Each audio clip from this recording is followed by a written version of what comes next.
Before, I'm going to just tell you truthfully, everybody here tonight, I'm going to be working some kind of technical video thing. So before we start the meeting, please know I am already out of my element. So, 3, 2, where's Katie? Okay, 3, 2, 1, record start. Okay. Good evening. The time is now 6:36. I'm going to be calling the City Council Budget Workshop for Tuesday, July 21st, 2026 to order.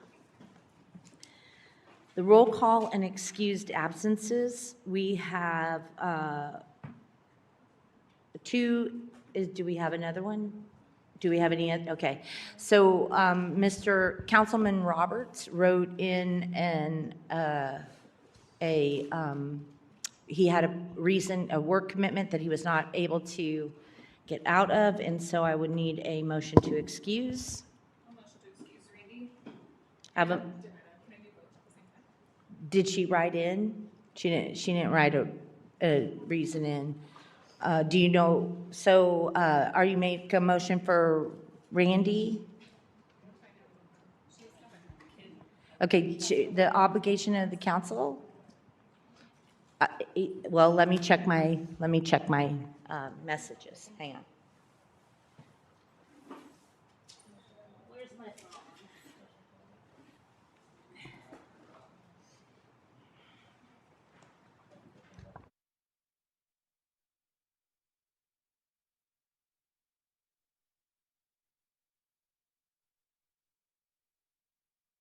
Okay, that's what I needed to check. Thank you. All right, yes, ma'am, make the motion as you. Motion to excuse Randy and Donetta. Second. Aye.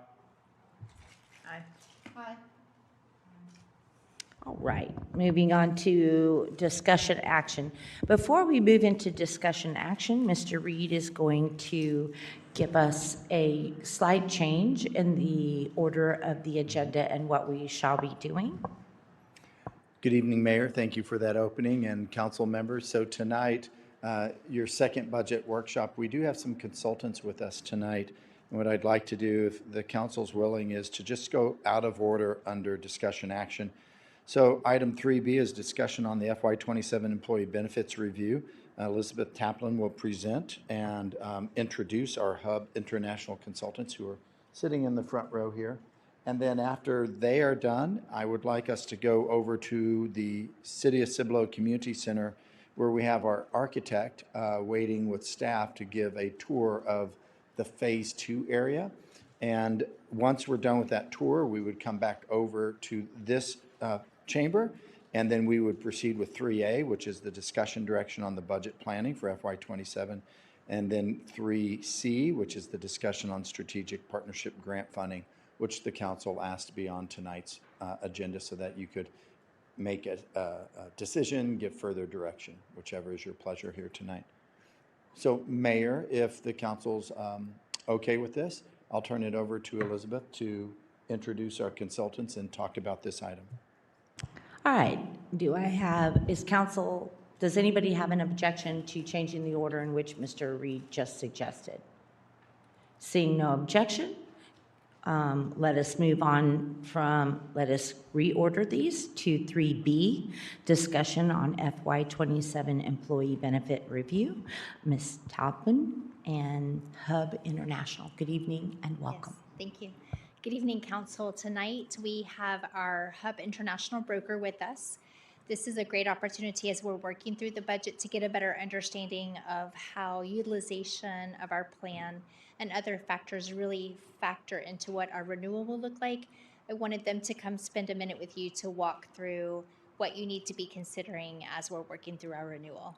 Our two representatives tonight, we have Kristen Harder and Rhoda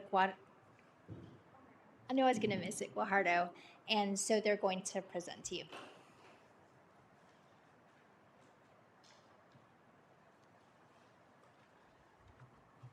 Thank you. Good evening, everyone. Good evening, Mayor. Good evening, Council. Thank you for having us. So Good evening, and thank you for being here, and welcome. Thank you. We're going to walk through a few slides, take about 15 minutes. This is your meeting. We would love any questions that you have as we go through. We just really want to be sure that you all understand the process in which we go through when we shop your employee health benefits year over year and the different factors that drive that renewal. So we'll go ahead and get started.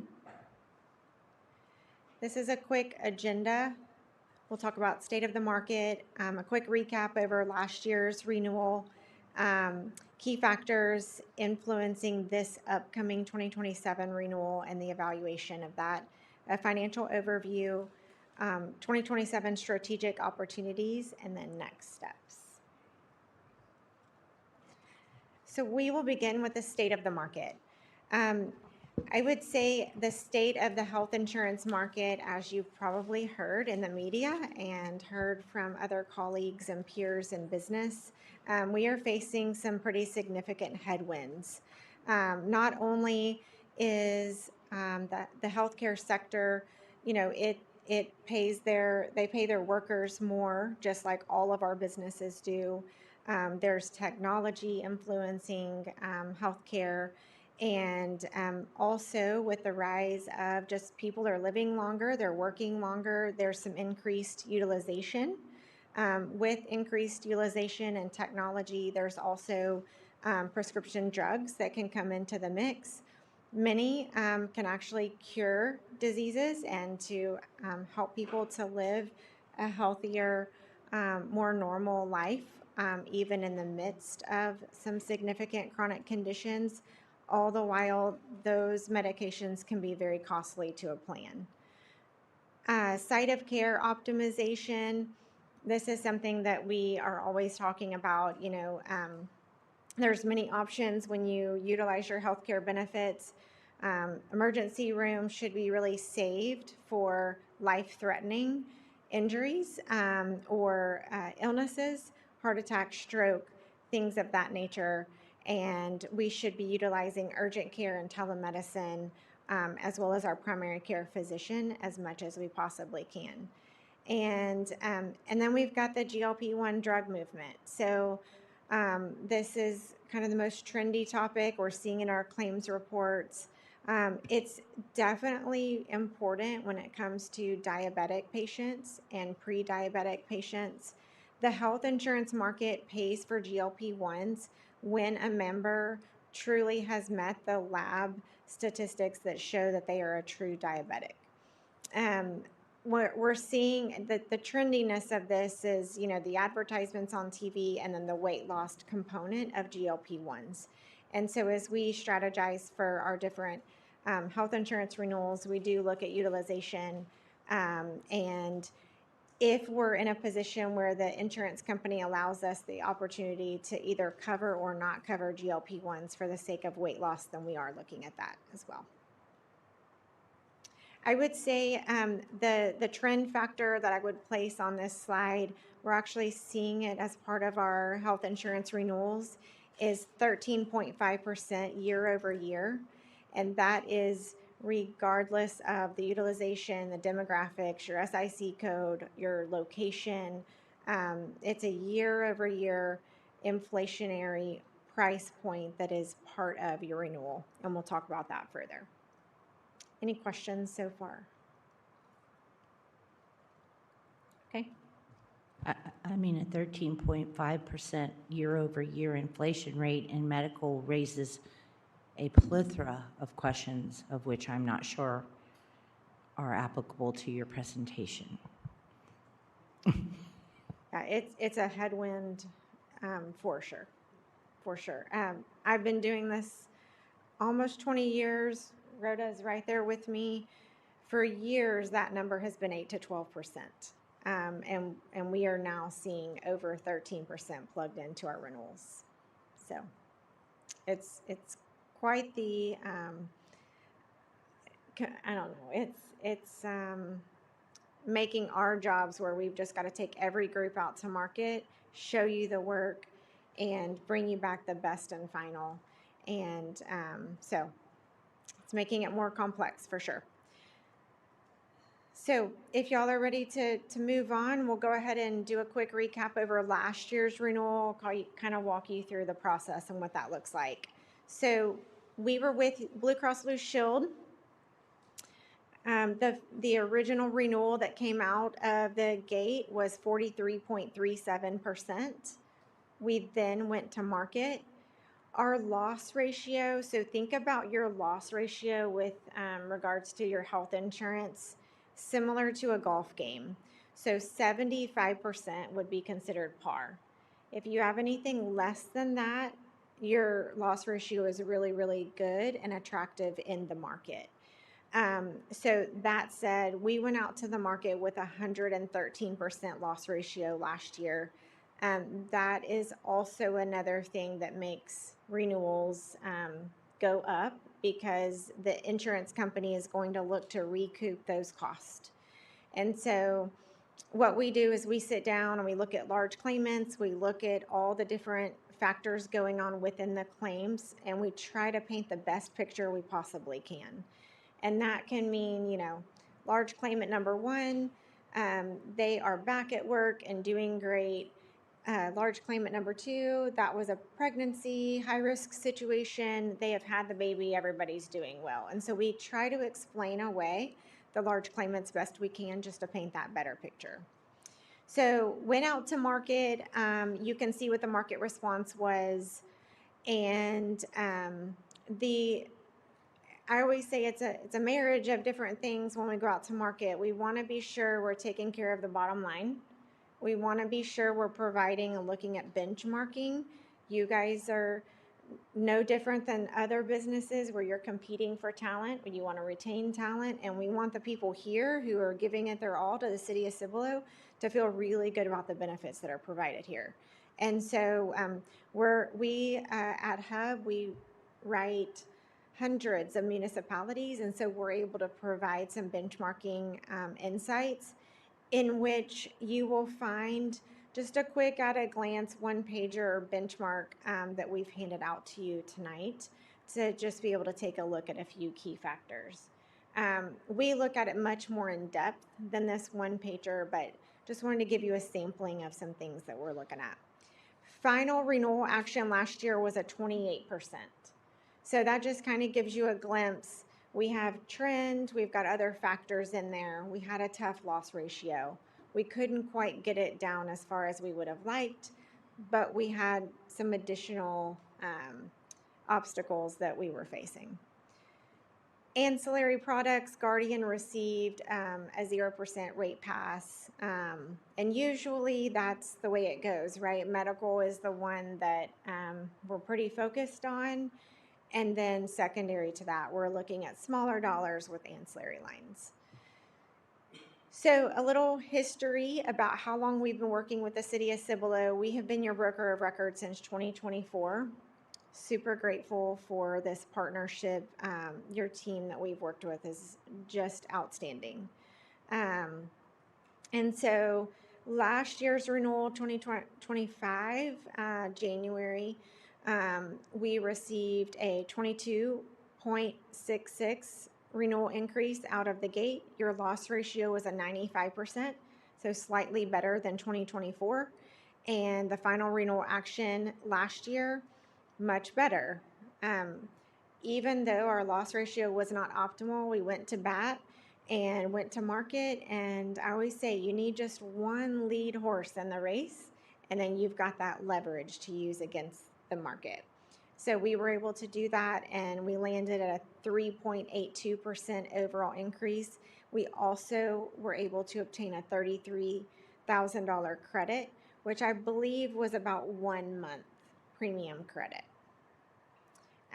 That is something we're not seeing as much in this market this year, but we always ask for them. And then you can see Guardian was a rate pass.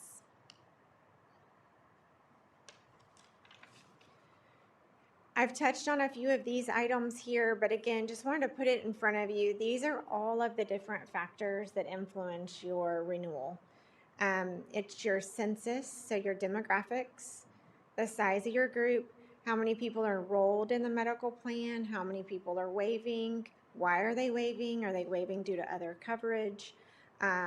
Those don't count against us. Y'all have really good participation rates.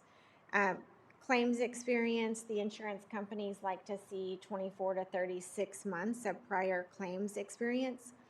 So, but we are going to focus them on the going forward path because the renewal that we're setting for January 2027 should be your risk going forward. They do like to see loyalty, and that always helps us as well. And then I mentioned healthcare cost and trends, your benefit plan design. So again, we don't want to come in and just axe benefits and make our people mad. However, your plan design is driven as part of the increase. For example, a $250 deductible, those are going to take quite the hit in this kind of a market versus a $5,000 deductible because we're putting more risk on that first dollar coverage with the insurance company. Catastrophic claims, again, spent some time talking about that. We all have health insurance for a reason, right? We all take turns in the hot seat of when it's our turn to have a claim. And that's why we're all grateful to have insurance. But again, we operate in the manner of, can we explain away any of those large cost claimants? Are they doing better? How does their next 12 months look? If we don't know, then we just don't know. Industry and geography matters. Administration costs. So the insurance companies do want a little bit of profit margin in there. I'm sure that doesn't come as a surprise. And then there's legislative, technology, and communication trends as well. Any questions? Okay.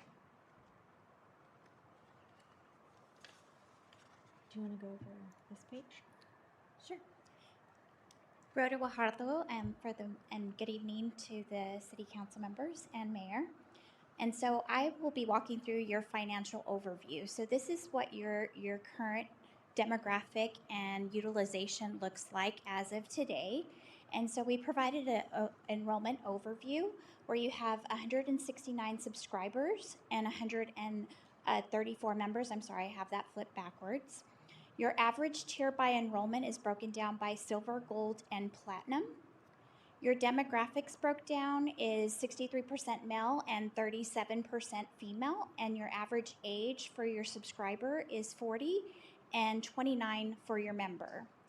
Your medical and pharmacy loss ratio. So this is your utilization and what carriers look at as far as performance. And as Kristen mentioned earlier, is you want to see it within that 70% threshold to hit par. And so currently through May, you're running at 72%. And so I put in dollar figures what that looks like and what you're paying in premium versus what the plan has paid out in claims for your visualization. The percentage of RX claims that is hitting that is 38% or $462,000. And then for the current contract period, which is 12 months, you're at a 64% loss ratio compared to the prior loss ratio of 139%. So you saw that high increase last year because how your loss ratio is running, but the way your claim utilization is running now, you're trending in a better direction. So we hope to see in the incoming months that you'll continue to run that way so that we'll have a favorable renewal. As far as high cost claimants, so this is the risk that the carriers will take a look at when they're looking at your claims because they want to project if there's going to be additional claims that are going to hit the plan. And so there are 20 claimants that exceed $15,000 right now for a total of $748,000. There are approximately 4 high-cost claimants that exceed $50,000, and they expect to continue throughout the plan. So we'll continue to monitor those individuals to see if there's any opportunity to educate them within programs that Blue Cross offers. The percentage to large claimants, it's 62% of the paid claims, and then other claimants that are associated outside of the large claimants is 30% of your claims cost. Any questions there? Sure. Just for clarity, on the subscribers and members, are those numbers reversed? Are the Yes. subscribers 169 and members 134? Yes, I did have that transposed, so it's the Okay. 100, yes. Thank you. Yes, and subscribers are employees, and then members are their dependents that they cover on the plan. Any other questions? Okay. So a few strategic opportunities that we're looking at. We're continuing to talk about, should we offer more than 3 plans? What kind of networks should we look at? We will definitely look at fully insured and then level funded. Those are just some funding mechanisms without placing risk or volatility on the city. Personally, this is one of my favorite strategies. As I mentioned, we're facing a lot of headwinds in this market. And so I don't like to walk in and tell employees how we're cutting their benefits. So one of the things that we're doing is looking at HRAs and medical reimbursement plans where we might buy a lesser expensive plan on the insurance company's paper. So take Blue Cross, for example. Instead of offering, say, a $3,000 deductible, we might buy a $6,000 deductible on Blue Cross paper. So there's a savings decrement when you do that. And then through a vehicle like an HRA or a medical reimbursement plan, you can build benefits back in that make your employees smile and feel like they're being benefited. And that is a real joy to put into place when the decrements make sense. So we're looking at that on every single one of our groups. As I mentioned earlier, we're always looking at benchmarking and plan analysis. Our goal is that HR is not receiving feedback in any exit interview that says we are leaving the city of Cibolo due to your benefits package or the lack of offering X. We want you guys to be ready and able to recruit from any city in this area, and also those that you benchmark against for many reasons. Medicare coverage, so we run an analysis every year and we look at how many people are going to be turning Medicare age, and we look at some other components too, like they're going to make their first benefit decision ever, they're turning 26. On the Medicare side, we like to bring in a Medicare expert to educate the population about, just their options. So that if I'm turning 65 or my spouse is turning 65 or my mom is turning 65, I have some real good tools at my fingertips where I know with an informed education if I'm going to take the city plan or if I'm going to opt into Medicare. And so that's been a really good strategy. And you can talk to members after they've had their Medicare education and they're just so appreciative because they get so much paperwork and it's so confusing. So that's just another component. Are you saying that currently on the plan, an employees they opt out of Medicare into the city plan? Yes. So Instead of having a rule that says, once you're Medicare eligible, then you would be moved to the Medicare.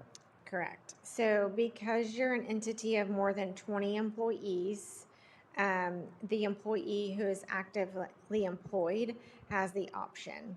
Now, there are Medicare provisions that say you need to take, Part A, and that way you're not penalized when you turn age 65. And then we've got to look also at the Part D, which is the prescription drug benefit. But as long as someone is an active employee of City of Cibolo, we nor the city employees could force them in any way to Medicare. They can basically put it on pause and wait until they're no longer an active employee. So what some other municipalities do in this regard is they can write into their plan that they will cover pre-age 65 retirees, so that you don't have that 63-year-old who's ready to retire and they're just too afraid to retire due to the health benefits. And that's of course a whole separate conversation, but that's also why we have these conversations. There's people holding on and working just because they're worried about the lack of health care that they would receive if they retire, when in fact, many times, Medicare or a Medicare Advantage plan or a supplement will take good care of them. So we bring in the experts. Rhoda and I don't talk Medicare all day, every day. We know enough to be dangerous, but we turn it over to an expert who is very neutral in their position, whether the employee stays on the company plan or if they go on Medicare, and that's the safest way to do it. And this is extremely important, the education part, and having this extra resource to educate the member on their options. And the reason why in particular for the city of Cibolo is your number one high cost claimant is over 65. So that cost under the high cost plan is it's gonna be taken into consideration when Blue Cross is looking at your renewal. So that risk, that's gonna be ongoing. So if that employee opted out to go to Medicare because they're that added benefit, this member can come off the health plan, which is causing some of that risk towards the plan. And you're saying that's because of the size of our city and state law that they cannot, or that, not that they cannot, but that it's not a Medicare- policy decision that is available to you, the organization, because of its size. Correct. Medicare pays secondary, and again, I don't want to spend too much of your time, but I think it's important. So if I have kidney failure and I go to a dialysis clinic and I am on COBRA, that dialysis clinic can pay my COBRA premiums so that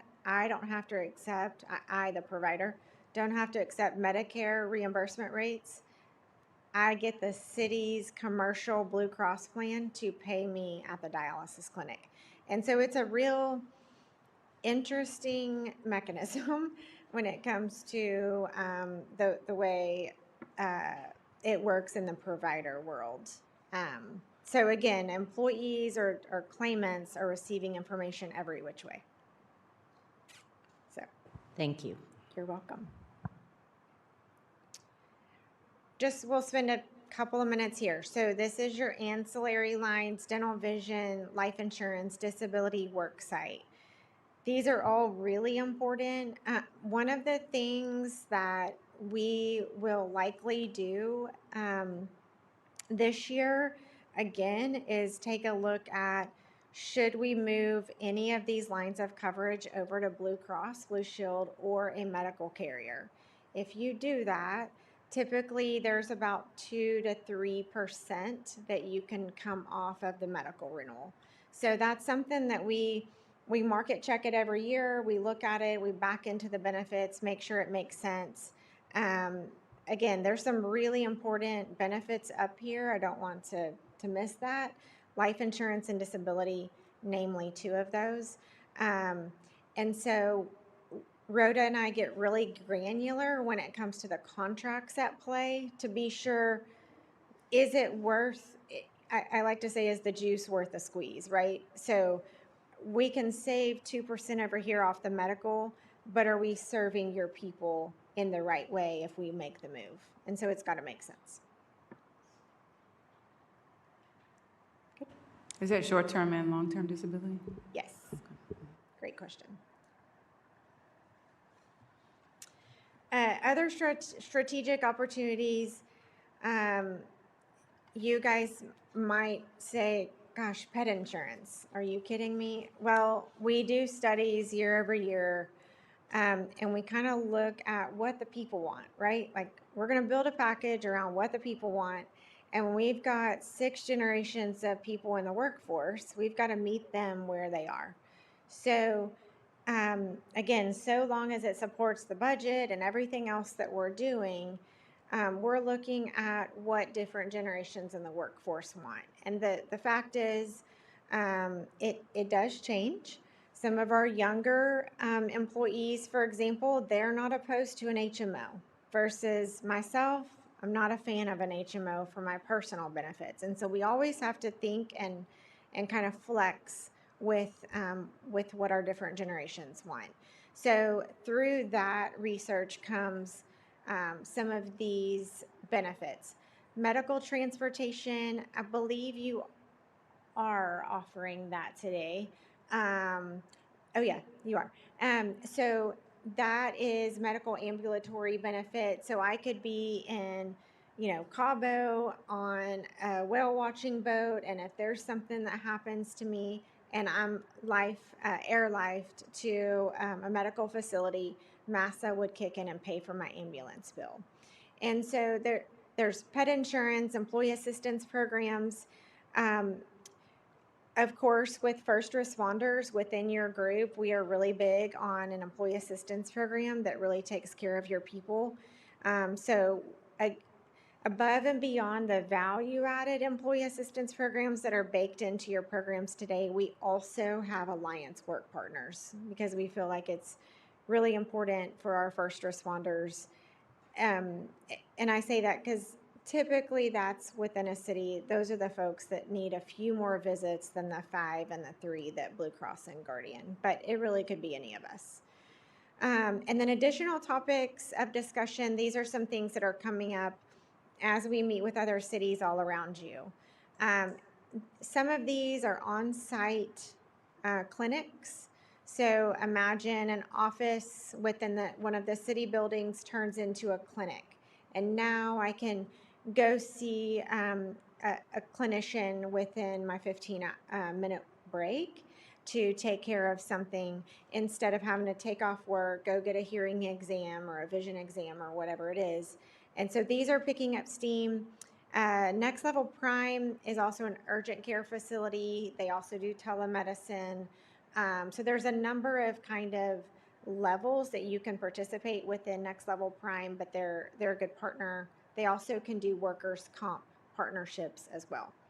Then you've got Carrot, who is a fertility benefit. So infertility benefits on medical insurance is typically excluded. And so from time to time, we will have clients say, we really need to take care of our people when it comes to fertility. So we can partner with a group called Carrot. Radish and Garner, again, along the same lines as a Next Level Prime. There's so many different companies out there. I just met with another company today called Lasso Health.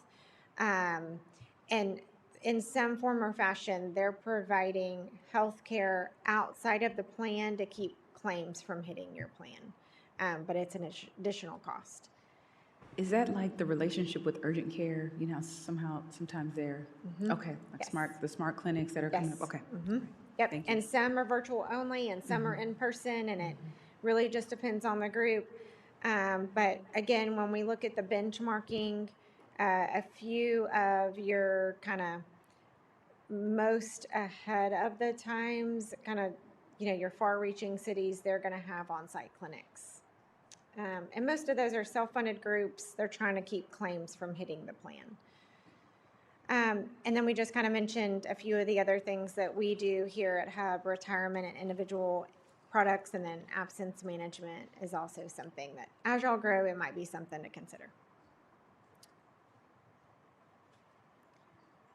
So I believe this is one of the last slides, and we'll try to make it quickly. Excuse me, Timeline? what is absence management? Yeah, good question. So absence management, if you think about a large company and we've got 25 people out on short-term disability, but they all went out on a different date, that is really hard to manage for your HR team. And so sometimes groups will outsource that to just make sure that all the compliance mechanisms, the check-ins, the employer paperwork, all the things are being managed. It's quite the process because you're, as an employer and as a broker, you're outside the triangle of employee, doctor, and then the insurance company. So when it becomes too much for your team to manage, then we can outsource it.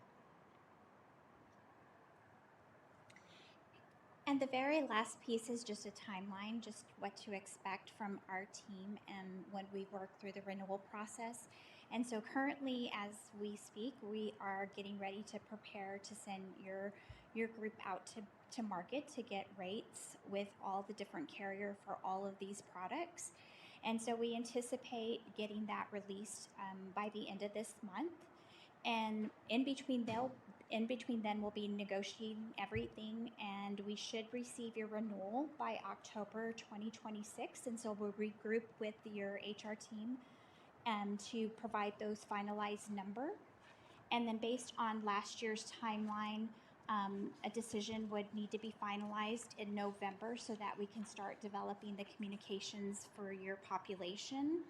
And then, of course, he'll be holding your open enrollment around mid-November 15th, to get everything in the system, the carrier system, by a January 1 effective date.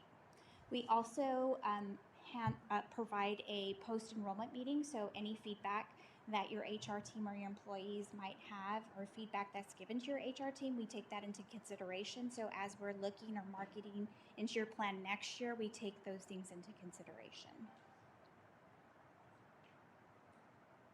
Okay. Any questions? Jeff, Marissa, Katie? I just have one question. Vendors, carriers, you guys robust, pretty robust? Oh, we Lot of them. canvass the market, yes. Okay. So are you talking medical carriers? Ancillary, everything, because I Yes. noticed you had Guardian on here, and if you ever work with Unum, that'd be another good one to Yes. check. Yeah. So Hub has a large book of business, and we've got what's called a 3C carrier partnership. Oh, that's nice, yeah. And I'm so there are over 50 insurance companies within that partnership. And that means they're AM Best rated, they pay their bills, they've got good financial status, and they provide superior service. So, Thank you. yeah, you're welcome. So the numbers at the beginning of this slideshow appeared to be disturbing. Yes. Are you talking about the historical numbers? The 43% increase is causing some budget line item issues, and looking at, what does that mean for our employees and the cost in the budget. So basically what you're saying is that you are going out to market, and you're expecting it to come back significantly less than 43%? Yes. So if I were going to give you a budget number today based on your loss ratio, your large claimant situation, and the market and all the factors that we spoke about, I would budget between 13 and 15% increase. Much different than the picture when we had 113% loss ratio. So largely, we're still going to have trend, and we're still going to have inflation, and we're still going to have technology. But what we don't have this year is that really challenging loss ratio that would turn away interested parties from the market. I do think the market is going to be really interested in City of Cibolo this year because of your attractive loss ratio and the fact that it's less than 75%.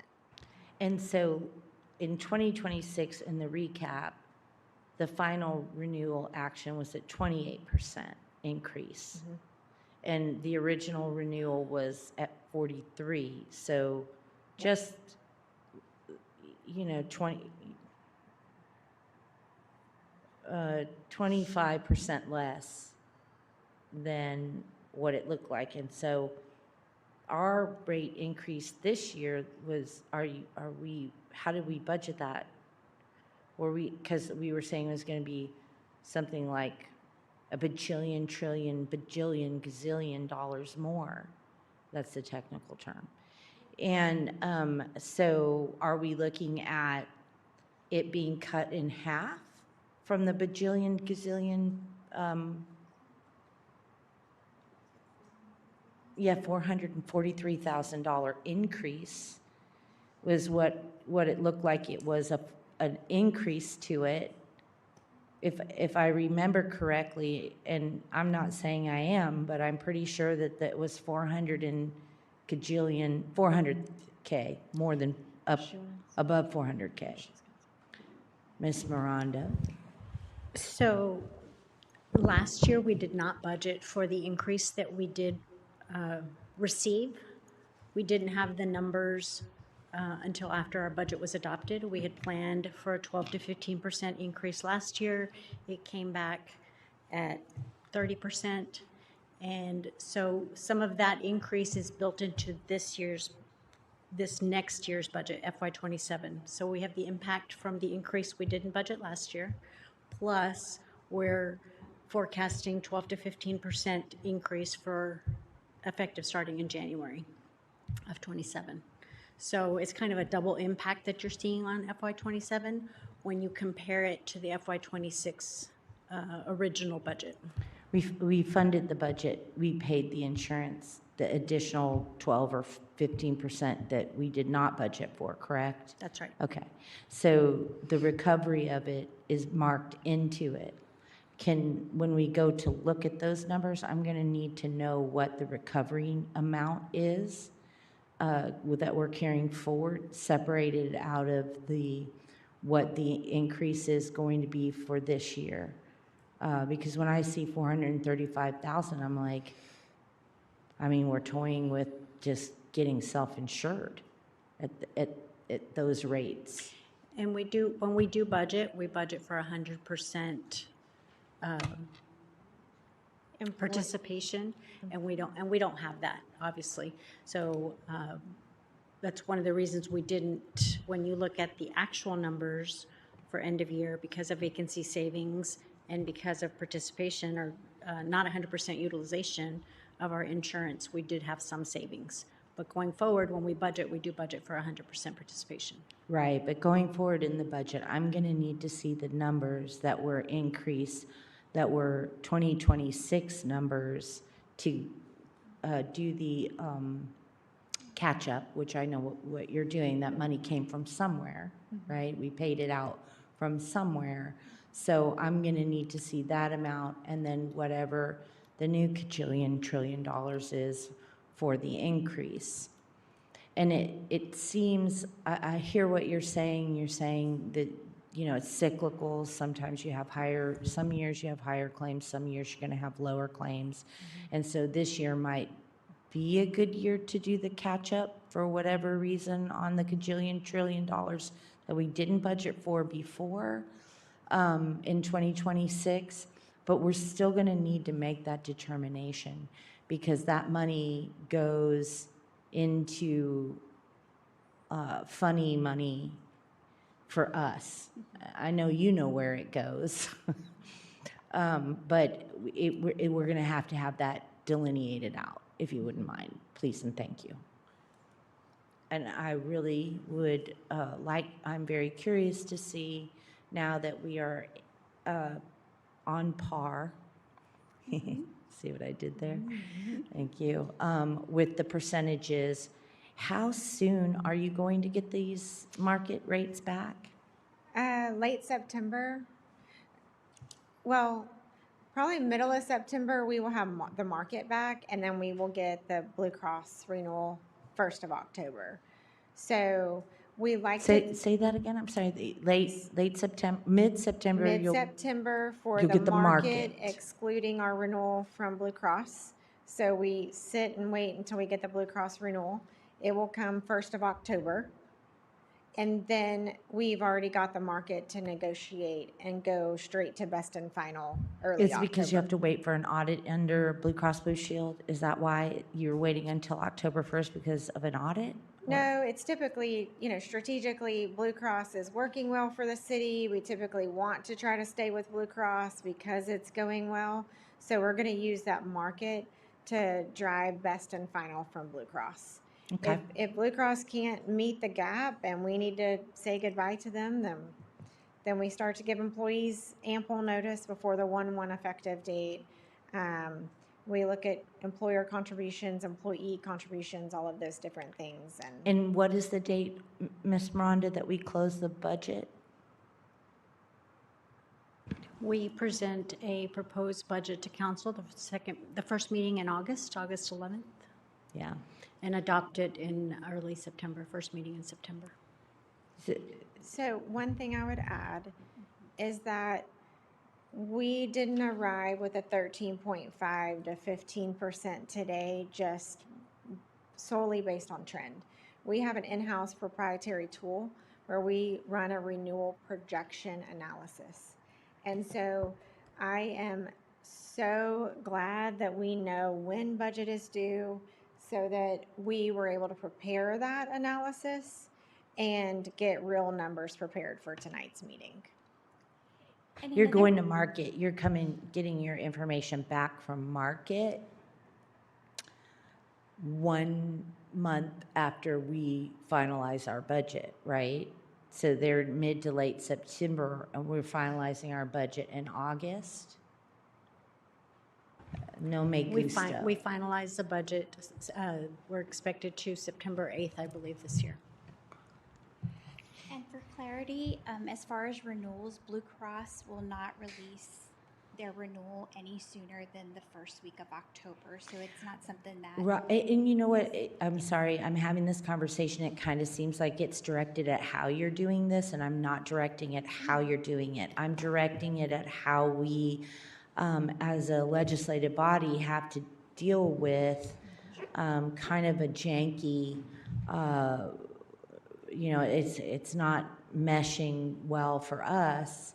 And so in order for council to have the best opportunity to make these kinds of choices, Ms. Moronic gave us the 435,000 increase for us to be prepared in the event that whatever the gajillion trillion dollars it is, we have budgeted. But then do we go back and clean that out of the budget if it's only 2 kajillion and not 3 kajillion? Yes, we can do that. Okay. If it is not 12 to 15% like we're projecting, we certainly can let council know what that savings is and reallocate it in the budget. through a So budget limit. some of your hesitation is that last year we kind of got It was juked, It so was to the speak. opposite direction. Yeah, like jigga, jigga, jigga, like We that. didn't budget enough, Yeah. and so we spent more. Because you didn't anticipate, or because we just factored it wrong, or like, ¿qué It is pasa? mostly because of the timing. See, that's why I don't like that. And it was the first year, I believe, that we were on a January 1st effective date for insurance. Last year was the first year. And so I think just the timing, we didn't get together with them early enough to know what the loss ratio was at this time last year. I think one thing I would note too is that y'all have grown substantially in the number of subscribers since 2024. The timeline and the magic number for our process is 150 subscribers. So in 2024 and in 2025, you did not have that magic number of enrollments on medical. Therefore, unfortunately, we couldn't start any sooner. So what we did was, it doesn't make sense to everyone who's new, but what we did was we moved to the January 1 effective date to get ahead. And now we are ahead, but Blue Cross is still not going to release that renewal, and we can't change that. And so it's frustrating, I'm sure, for you all. But we have tried it both ways. The October 1, we just couldn't go out to market prior to getting the renewal. Now we can, but it's a hurry up and wait situation. I cannot express to you how deeply I understand what you're saying about your process. And yet, for me, it's one of the biggest expenses of our budget. I mean,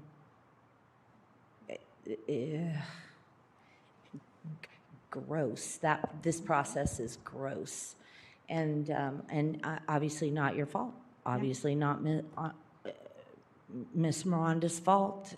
It just seems like a wild way to do it. But I understand, and hopefully this year we will have a more in line, but I do want the two amounts separated. Does anybody have any other, Councilwoman Cunningham? I just had a question. I know some other cities are dealing with a lot of expenses from freestanding ERs because they charge as a full ER. Did you see any trends with that in our spending? And Yeah. if so, is there one in particular or a couple in particular that we can start to ask staff to be very careful when they're considering urgent care?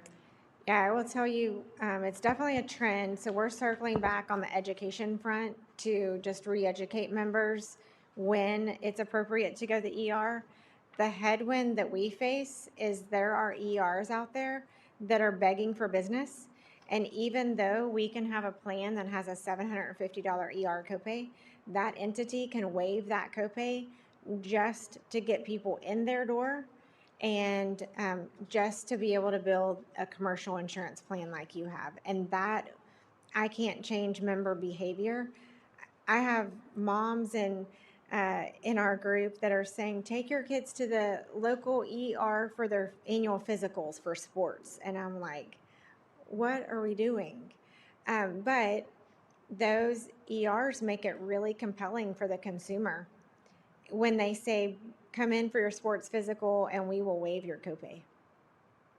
So I don't have any additional data with me today, but that's something I could definitely pull and provide you the details along with provider information. But I'll echo exactly what Kristen said. Across our industry, we're seeing that increase, and a lot of it has to do with the No Surprises Act.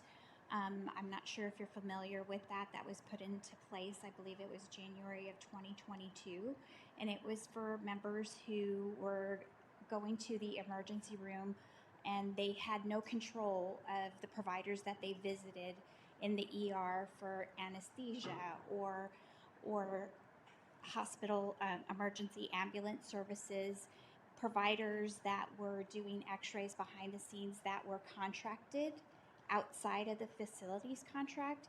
And so this bill was put in place so that members wouldn't be balance billed for those out-of-network charges. There is a independent dispute review process that was put into place with the No Surprises Act, in which these providers can dispute the claims amount that is being paid behind the scenes for these type of services. And so the fees for those arbitrations and the claims paid in excess of what has been reimbursed by insurance carriers has caused claims to increase. So that's an area in which we need to educate our members to go to, the facilities, the right side of care for specific procedures for that very reason. Because not only are you paying for those non-emergency services in a facility when they could have been performed through telemedicine or through a primary care physician's office, now you have to combat those fees for arbitration on top of the claims in excess of that.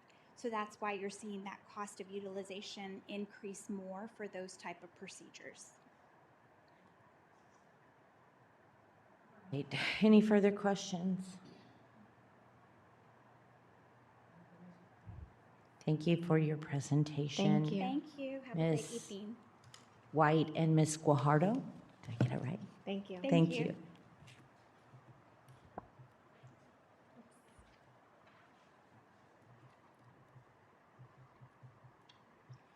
I did want to also let you know, we did take that increase that we received last year very seriously. The city put together a wellness committee. It's called Buffalo Thrive. Yolanda Avila, who's our court administrator, actually leads that. It is 100% employee-led. Today, in fact, they hosted a civilian response to active shooter. They last month submitted or distributed electrolytes to our employees who were working in the heat. And the month before that, we did a mental health webinar. So that committee, like Kristen said, education and helping our employees understand how to better utilize our plan. Our goal is to help that renewal rate also reduce as well. I wanted to let you know about Buffalo Thrive. All right. Thank you very much. And you know, I think one of the issues also when people get sick or your loved one gets sick, fear plays a role in that. And so having access quickly to either the telehealth or the online health or something along those lines will help, or a nurse call line. Do you have a nurse call line? Is that, yeah, those kinds of things really can, if they're well promoted, can also help during those emotionally stressful times of an ill loved one, or if you yourself are ill. Because, I mean, let's face it, when you don't feel good, it's hard to make good decisions. So, thank you. Moving on to are we doing the tour now? Is that what we're moving on to? Okay. I would like to make a public announcement that I have been put in charge of the video. I'm going to turn the video off. I'm hopeful that it will come back on, and I apologize if the technical expertise of my pushing buttons does not allow that, but I am going to now stop the recording for us to move on to the tour of the City of Cibolo's Community Center and the proposed Phase 2 remodel by Margarita Hernandez and our architect. Thank you. I gotta pee before we go. Is that door unlocked? I'm gonna go to the little girl's room.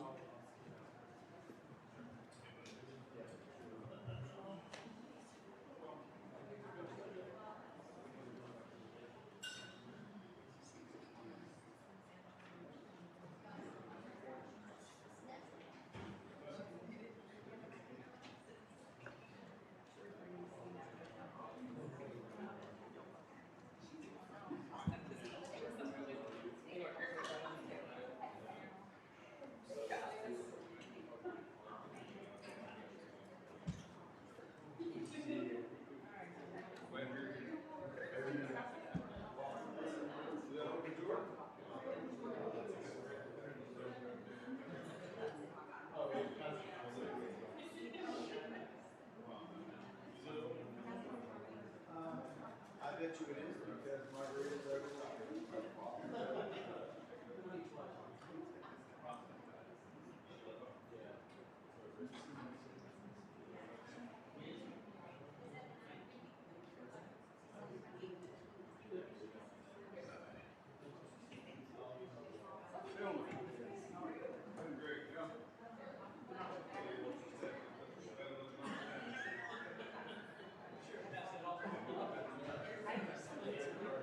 She said that they were gonna reconnect from last year. That's all. Yes, it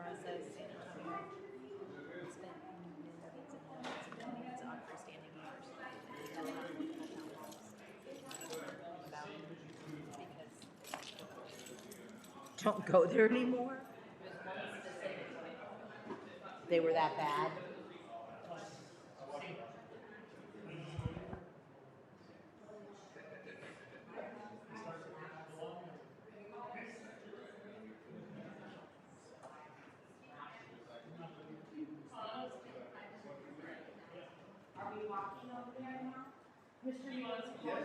Huh?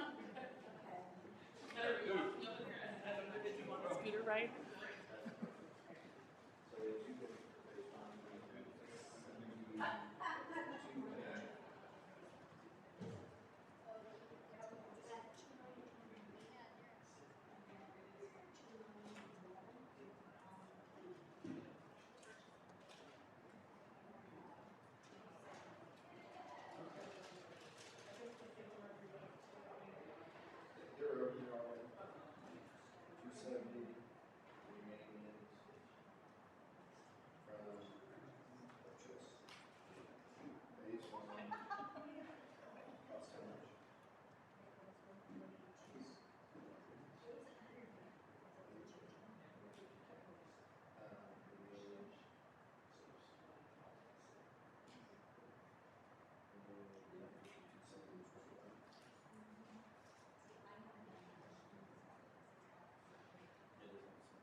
to. You don't have to. You walk through the door. Okay, bye.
I sent him an email.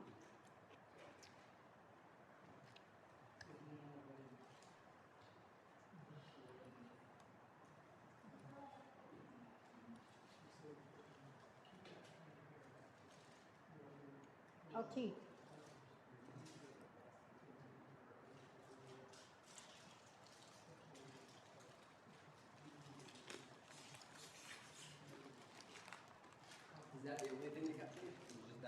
I think I may have changed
Just a second while I figure out how to put this back on.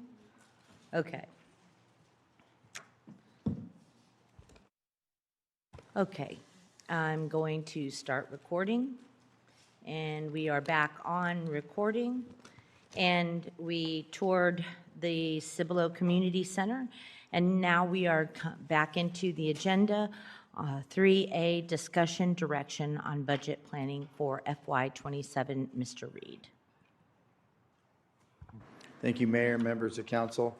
I'm just going to do some opening remarks, and then I will be turning it over to staff. You've heard me say this before, but budget is a team sport, and so what you are seeing tonight are many of those individuals who've contributed to the information here, working very closely with Anna Miranda on developing our FY27 budget.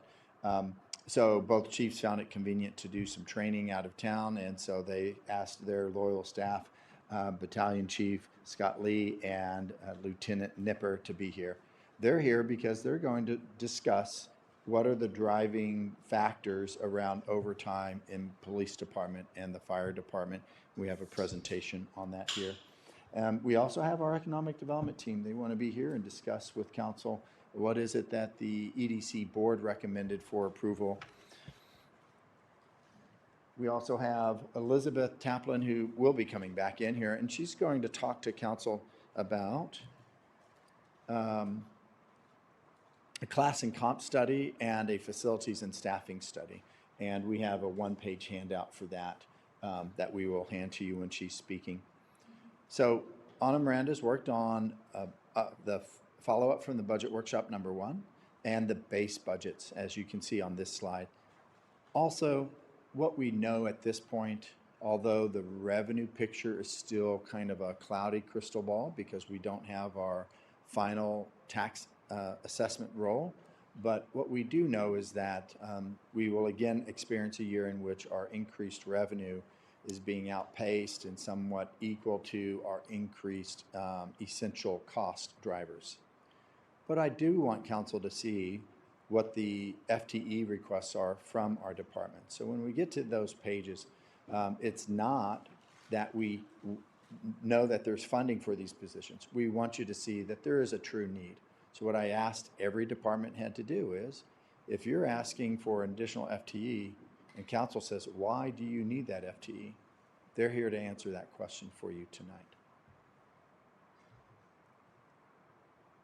This is just a continuation of everything that we will do. And we already did the health insurance cost drivers. That was the previous presentation. And we did the Cibolo Community Center Phase 2. That was the tour that you just went on. So with that, I'm going to hand it over to you, Anna, and let you begin to walk council through the presentation.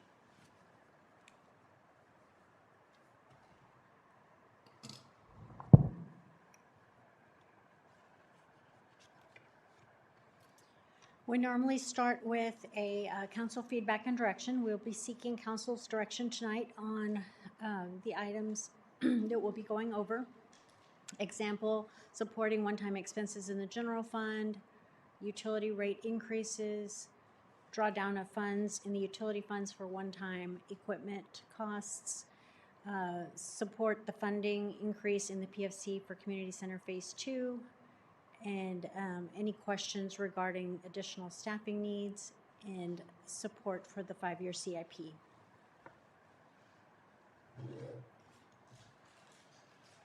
You have seen this slide before. The star signifies where we are in the budget process. Our budget cycle does start in March with setting priorities and the council strategic initiatives.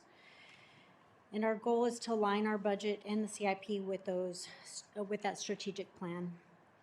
We develop revenue forecasts based on historical trends, as well as known economic challenges and opportunities. City staff develops their operating budget, keeping council goals and budget capacity in mind. And then we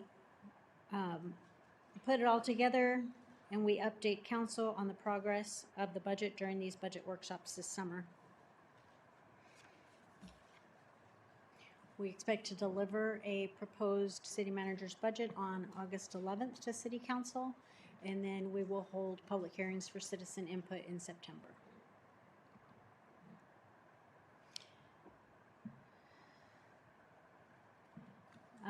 This slide was in our prior presentation. It lets you know what major steps we are still undertaking in June and July, and that is continuing to monitor revenues to make sure that they're coming in as expected for FY26 and determine capacity for FY27, and then also proactively managing expenses within the budget. As a follow-up from budget workshop number 1, Council did give direction to begin the general fund based budget from the no new revenue tax rate. No other questions or requests were received from budget planning workshop number 1. So to get into our general fund update, we updated revenue projections from our June 5th presentation to City Council to reflect property taxes at an anticipated no new revenue rate and at the voter approval tax rate. We adjusted for increases in all other categories, adding about $331,000 to offset the move to the NNR position. We adjusted sales tax by a slight increase based on how sales tax is trending. We also adjusted franchise fees based on increased commercial solid waste collection that's also been trending as building permit activity increases. Small increase in court fines and fees based on their recent trends, and a more substantial increase in intergovernmental revenue and transfers related to anticipated utility revenue increases. As you can see from this slide, the difference between property taxes at the no new revenue rate and the voter approval tax rate is expected to be approximately $385,000. We won't receive these tax rate calculations until after July 25th. Certified property assessments, we will receive those values on or about July 25th. That could be this Friday, as soon as this Friday, or it could be the Monday following the 25th.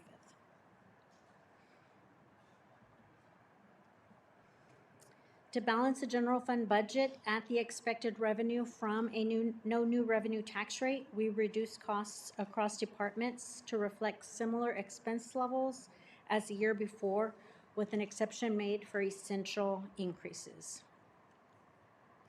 Increase in salary and benefits is a result of funding an additional 3 months of market adjustment over the prior year, and more significantly, anticipated increase in health insurance in fiscal year 27 of approximately 12 to 15% on top of the 28% increase in the preceding year.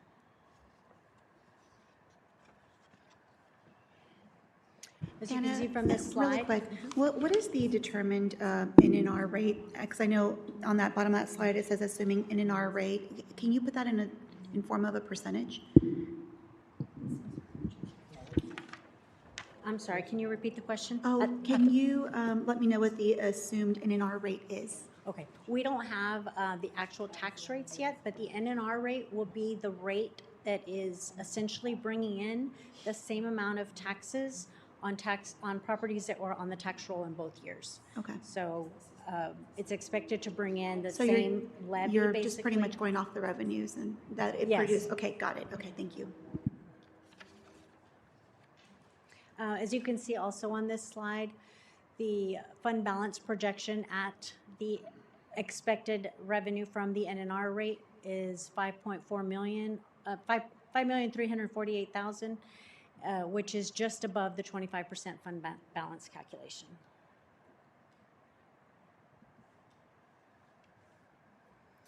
Our total expenses on that sheet is $25.9 million. We've identified $708,000 in one-time costs, bringing our recurring revenues to $25.2 million, which is covered by revenues of $25.2 million at the anticipated no new revenue tax rate. So identified one-time requests by departments are listed on this slide. Technology replacements, small equipment and furniture replacements, a program for loaning tools to citizens that need that for code enforcement or keeping up with their properties, compensation and classification study, which you'll hear more about from Ms. Taplin later, and a facility and staffing analysis study, also one-time costs that you'll hear from Ms. Taplin. The cash match for our MVCPA grant of $100,000, potential litigation costs, it's kind of a contingency in our budget. Tolly Park engineering costs of $20,000, capital costs of $70,000, and park facility repairs and improvements. Those capital costs include $25,000 for fencing and parking lot improvements at the police department and $45,000 for stainless steel mounted chassis animal control truck body. Small equipment, furniture, things like task chairs in the training room, light bars to upfit vehicles, drone and the software related to that, park benches, barbecue pits, park facility repairs and maintenance include irrigation repairs at the YMCA, seal coating our parking lot, things like that. So there will be direction requested later regarding these one-time costs in the general fund. Essential increases in the general fund for fiscal year 27 include the full year of the prior year COLA market study. Yes, ma'am. Before we go past that, could you go back to the first, yes, the tool loan program? Could you repeat what you said about that? Because maybe I missed it. That would be establishing like a storage shed of tools that citizens could use to upkeep their property. Yeah, Mayor, the Code Enforcement Division is proposing a new program. We receive a lot of requests through Public Works to assist our HOAs with alley cleanup, with creek cleanup, and so it diverts our Public Works staff from their regular duties, possibly overtime. And so what we're proposing is to come up with an equipment and tool loan program where the Code Enforcement Division can deliver a trailer full of landscape materials, tools, rakes, blowers, to a neighborhood HOA, and they would borrow those tools for a weekend and do a project. We would then pick it up after they're done. Mayor and council, the city of Schertz has a program like this, the city of Round Rock, other cities as well. I love that idea so much. I think it will help people because they want to beautify their, that is just exciting. And, okay. I just want to hear about that. Thank you.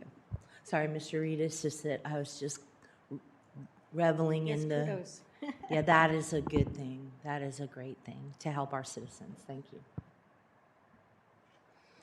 So as far as essential increases in the fiscal year 27 budget, was a full year cost of prior year COLAs and market adjustments that were implemented in January and not for the full 12 months in the prior year.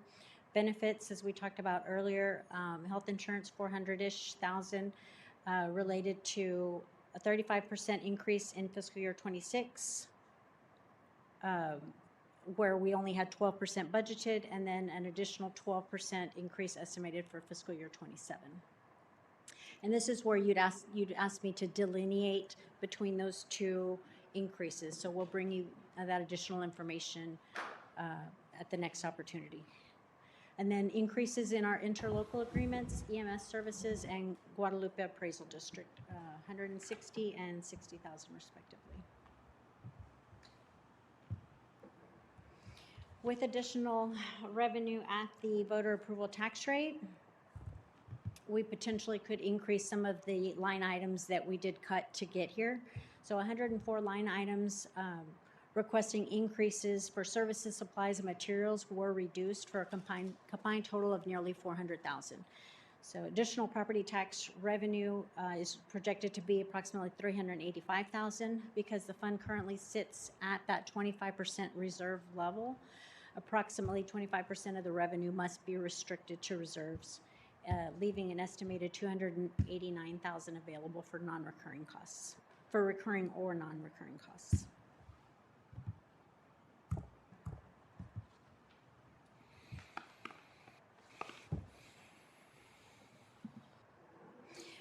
As a reminder, these items have not been incorporated into the fiscal year 27 base budget. It's the performance pay pool, cost of living adjustments, proposed fee schedule changes, new positions, capital outlay requests or other supplemental requests. Our model dollar bill here hasn't changed very much, making some of those adjustments to reduce line items. Police and fire remain at 58 cents together. Adding public works, the total is 74 cents of every dollar goes to those essential services. Administration, animal services, and code enforcement and court make up the remaining. Next is an overview of the Development Services Fund. If you recall, this fund was created in fiscal year 25 to separate development activities from the general fund. They are improving workflows in development services to improve efficiency and effectiveness between departments. Revenues in this fund are subject to economic fluctuations in the housing market. As you can see in the next slide, this slide, new home permits since 2013. We had a high point in 2021 of 509 building new home permits issued. 171 has been our low point in 2025. You can see 2026 year to date, so 9 months in fiscal year 2026, we have surpassed the new home permits of 2025 level. This chart reflects monthly permits over the last 3 years, with the darkest line being the current year. And that just gives some perspective. It does look like the springtime is the busiest time of year, right before summer.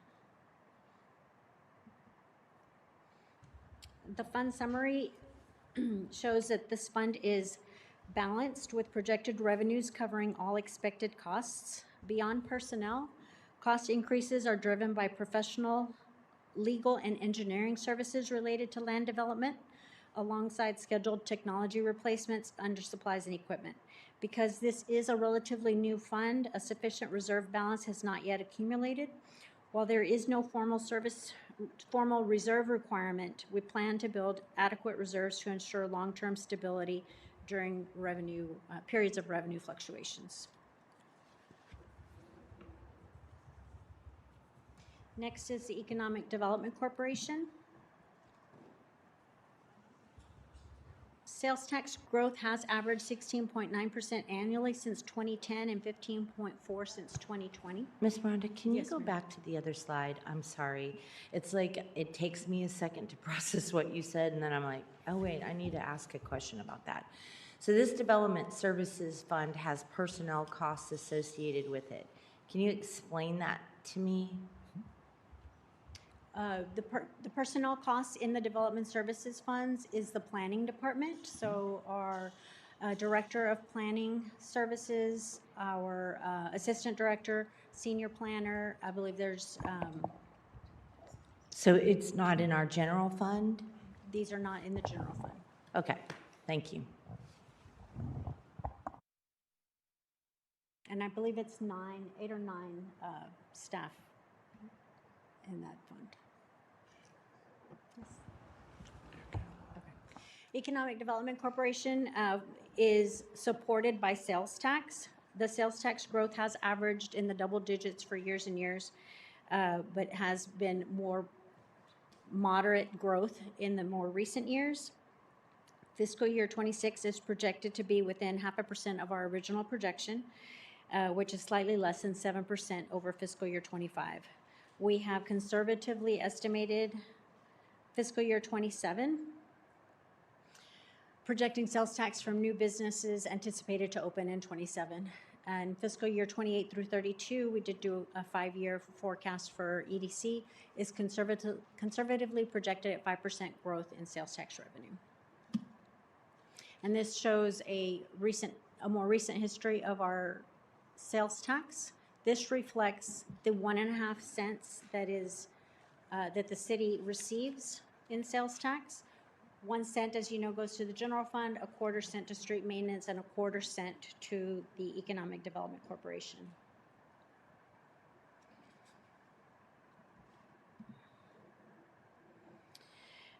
For budget highlights in the EDC fund, for fiscal year '27, we're proposing to shift EDC staff personnel costs from the general fund to the EDC fund. We're recommending also adding a position for a marketing and administrative assistant. And we are continuing to offer grant opportunities to local businesses in the amount of $200,000 annually. In fiscal year '27, we're also proposing one-time costs for website redesign of $40,000, and under our agreement with Green Valley SUD, $600,000 for Bolton Road infrastructure.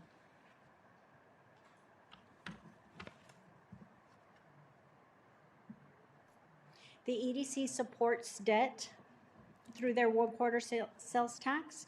It covers the 2008 debt that was issued by the city for the multi-event center, and the 2021 bonds that were revenue bonds that were issued by the EDC for land acquisition along FM 78.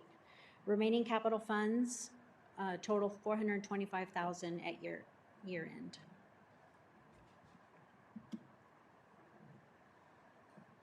The EDC fund, excluding the capital proceeds from bond issuance, is anticipated to maintain a healthy fund balance despite the one-time costs and the debt payments, and a 5-year forecast shows continued growth in fund balance while supporting staffing levels and continued investments in the local business economy.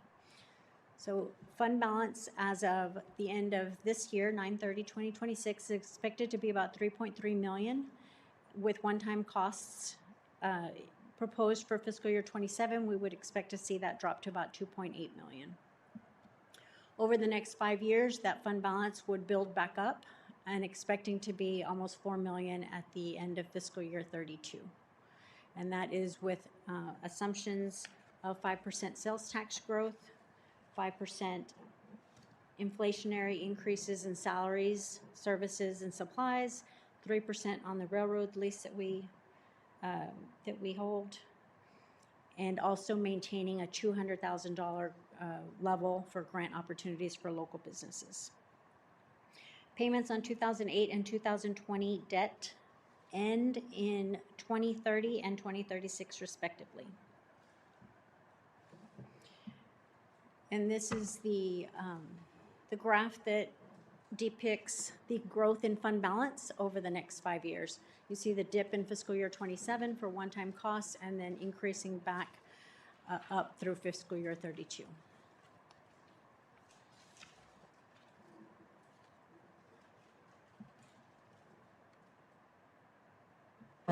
Before we move on to the wastewater fund, is this where if there's a line item within the EDC budget that we would talk about the EDC budget? Are we going to do that at a different occasion? Is this where you want us to talk about line items?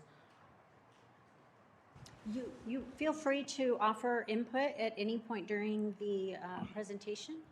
And Or is the there'll be an EDC opportunity going to at the come end and as well. present their budget to us more robustly, line item by line item? We weren't planning on presenting a line item by line item budget Until, until August 11th, when a budget book is presented to you. Okay, so if there's a suggestion to the EDC budget, tonight would be the suggestion to the EDC budget? Yes. Okay, hang on.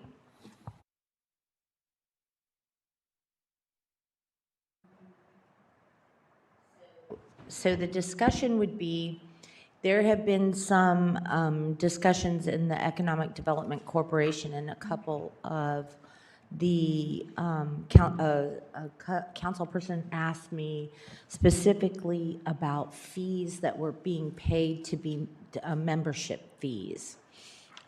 So do you want them to send it into the EDC directly, or do we discuss it now? Mayor and council, so I believe, Mayor, you're asking about membership fees to other organizations that would be funded in the EDC fund. Is that correct? Yes, sir.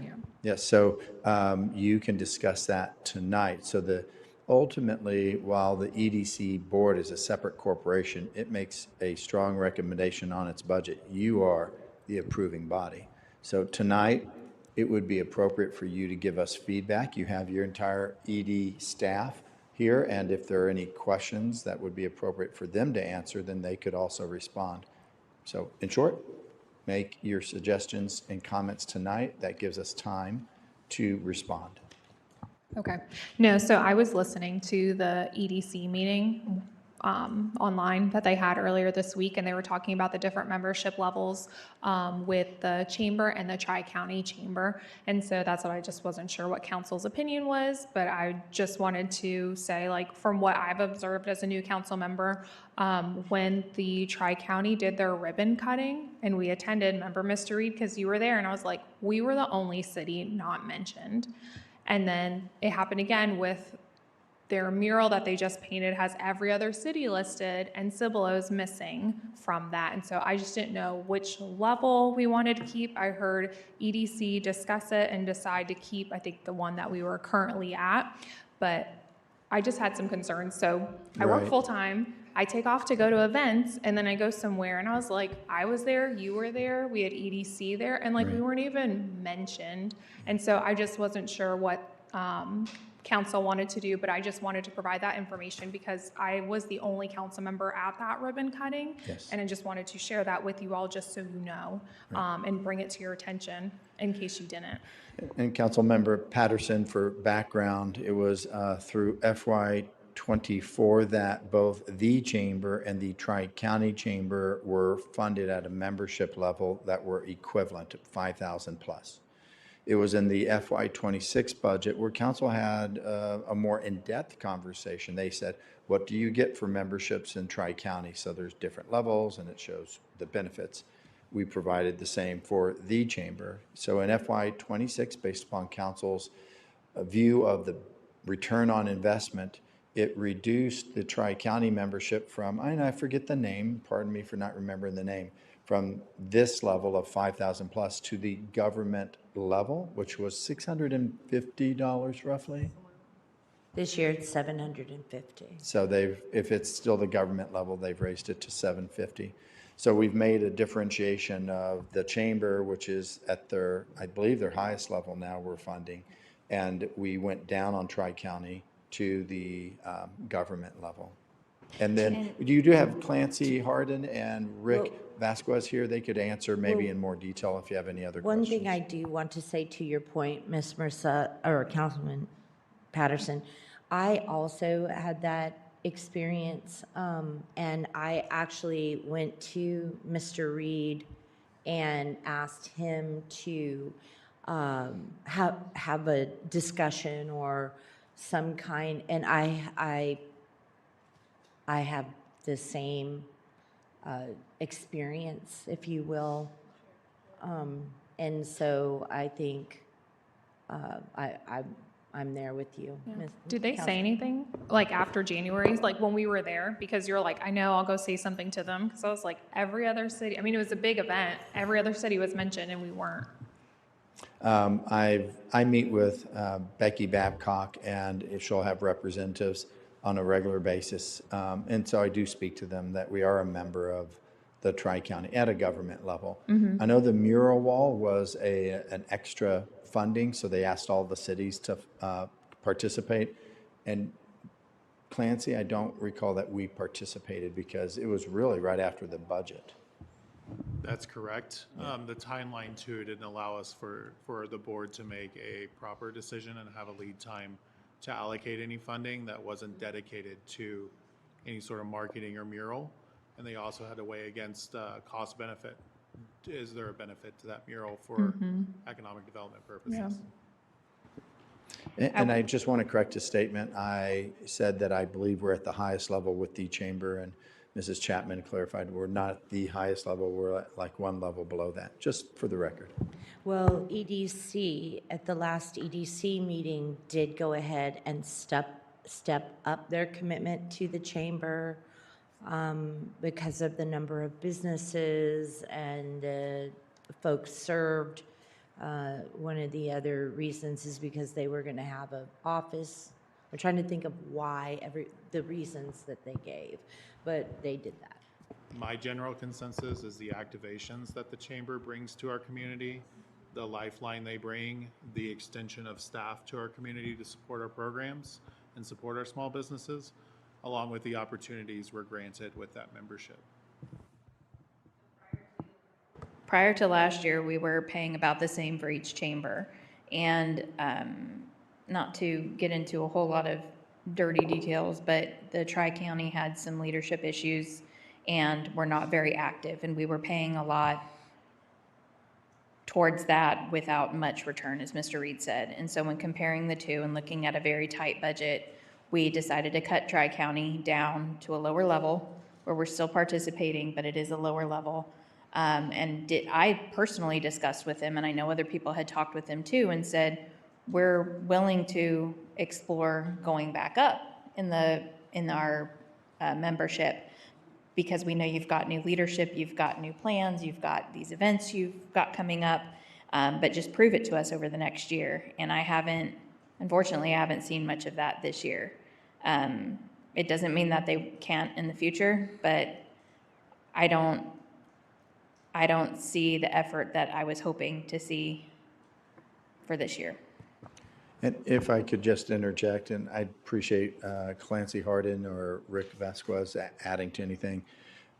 The Tri-County Chamber does provide some benefit to our businesses. Ace Hardware, for example, one of their board members made his office available for when they were interviewing for employees. So they did that just as a gesture to support a new business coming in.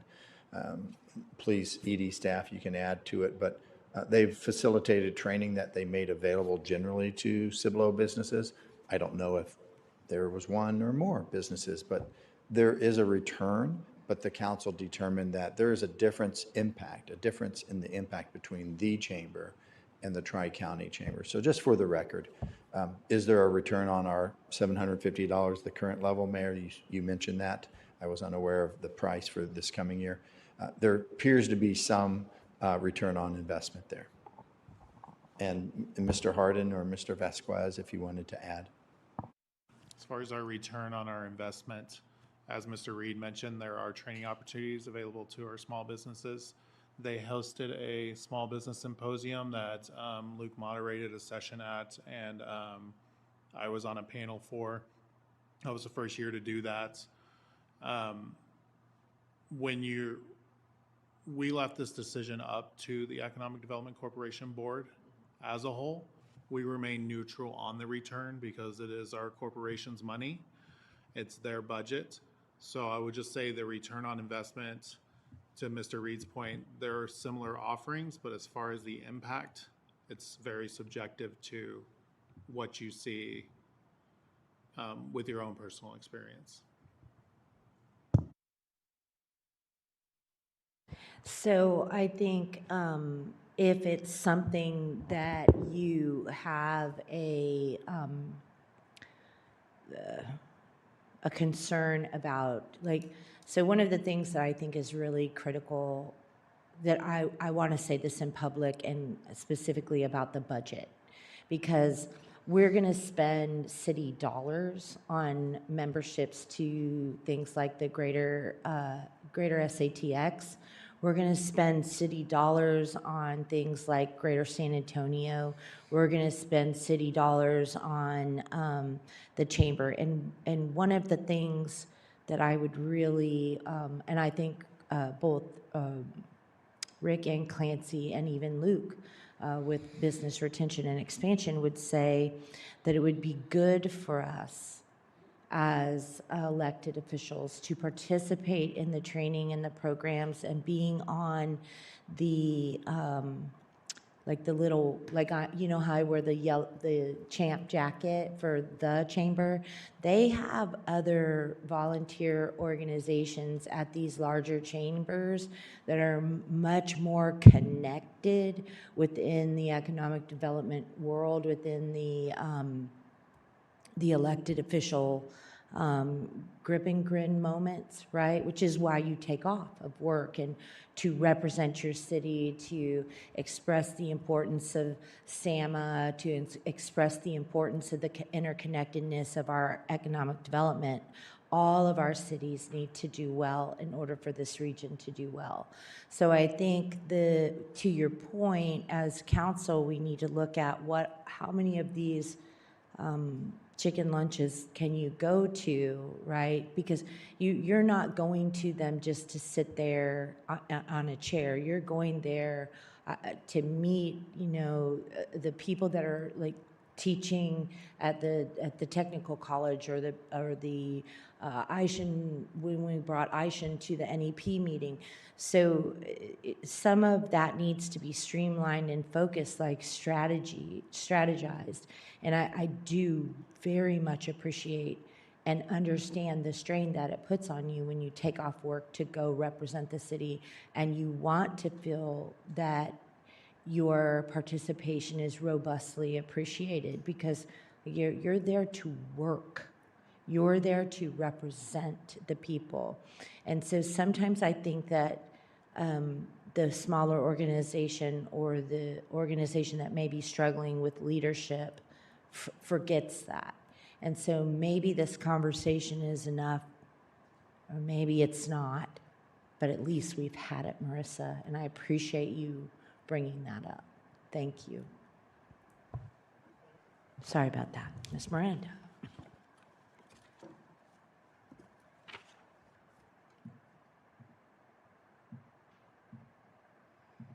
Okay, we'll move into the water wastewater fund.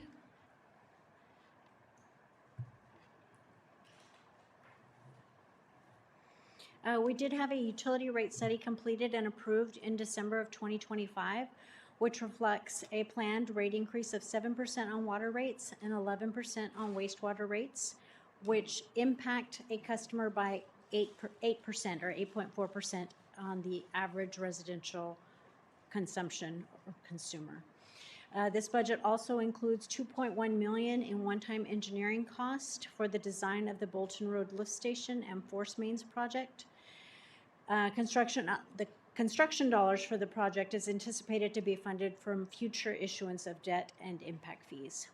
There are increases in contractual costs to CCMA for their capital plant expansion, 4% increase in contractual costs to CCMA for plant operations. Capital funded in the operating budget includes a storage building, gator for off-site manhole inspections, and a Vector trailer for $151,000, and wash bay facility to meet TCEQ requirements for $615,000.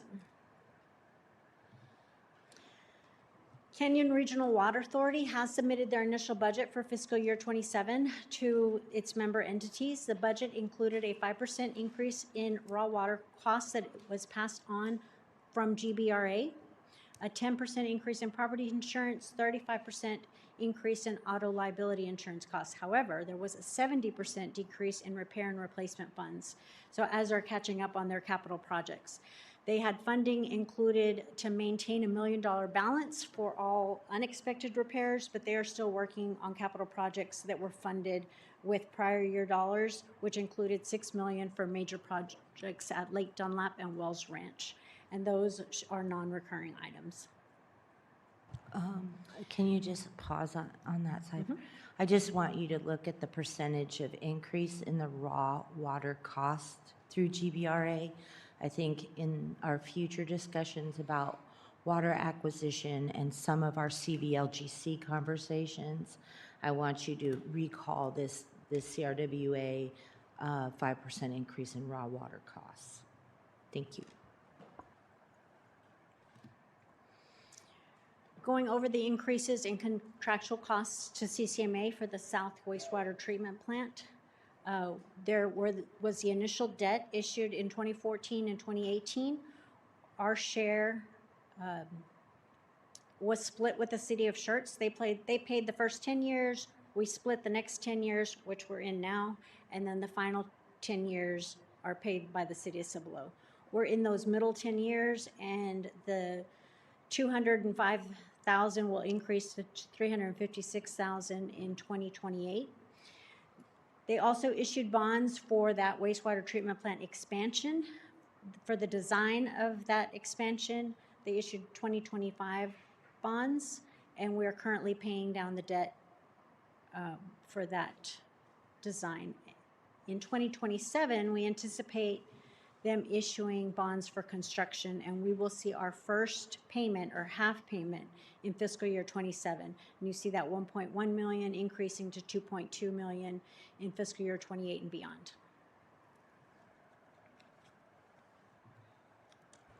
And I also would like to thank our partner CCMA for being very efficient in this expansion. They have done an amazing job.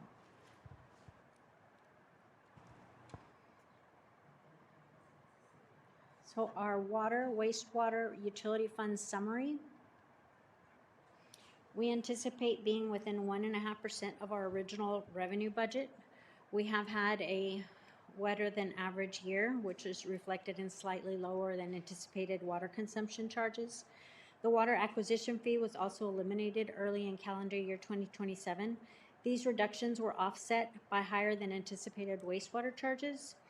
So revenues for fiscal year 27 will be positively impacted by rate increases necessary for infrastructure growth and to cover the increasing cost of maintenance and operations. As indicated in the earlier slides, increases in expenses beyond personnel include the first contractual payment on our portion of the CCMA bonds to be issued for construction in fiscal year 27 and increases for one-time capital costs. The $2 million planned drawdown of fund balances for one-time engineering costs. Ending fund balance represents 41.4% of recurring revenues and can adequately support emergencies or future one-time costs at an $8.4 million reserve balance anticipated for end of next year. So this is the rate changes that are anticipated for fiscal year 27 and 28. When the utility rate study was prepared, it was a 3-year plan.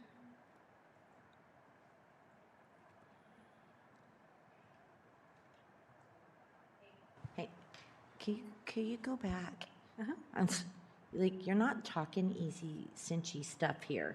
You're not talking easy stuff. Let me see that page. Let me see. Okay. So you talked about the one-time drawdown cost of the $2,137,000 in this highlight. But where, I'm sorry, you said drawdown cost in the budget, like in the budget numbers, and I didn't Right. see the 2,137,500. It's 2,110,000 is the net change in the fiscal year 27 proposed column. So it's being drawn down or reducing. You see that in the third column, ending fund balance is 10.5 million.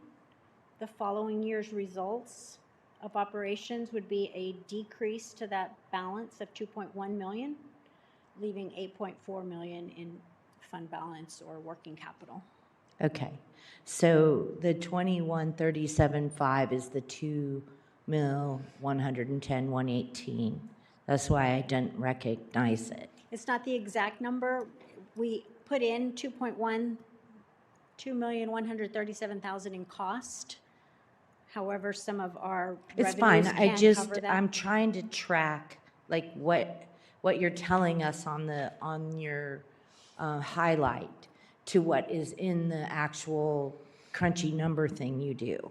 And I just couldn't see it. So it's the 2,110,118 Right. one-time cost to get sewage from Bolton Road to CCMA.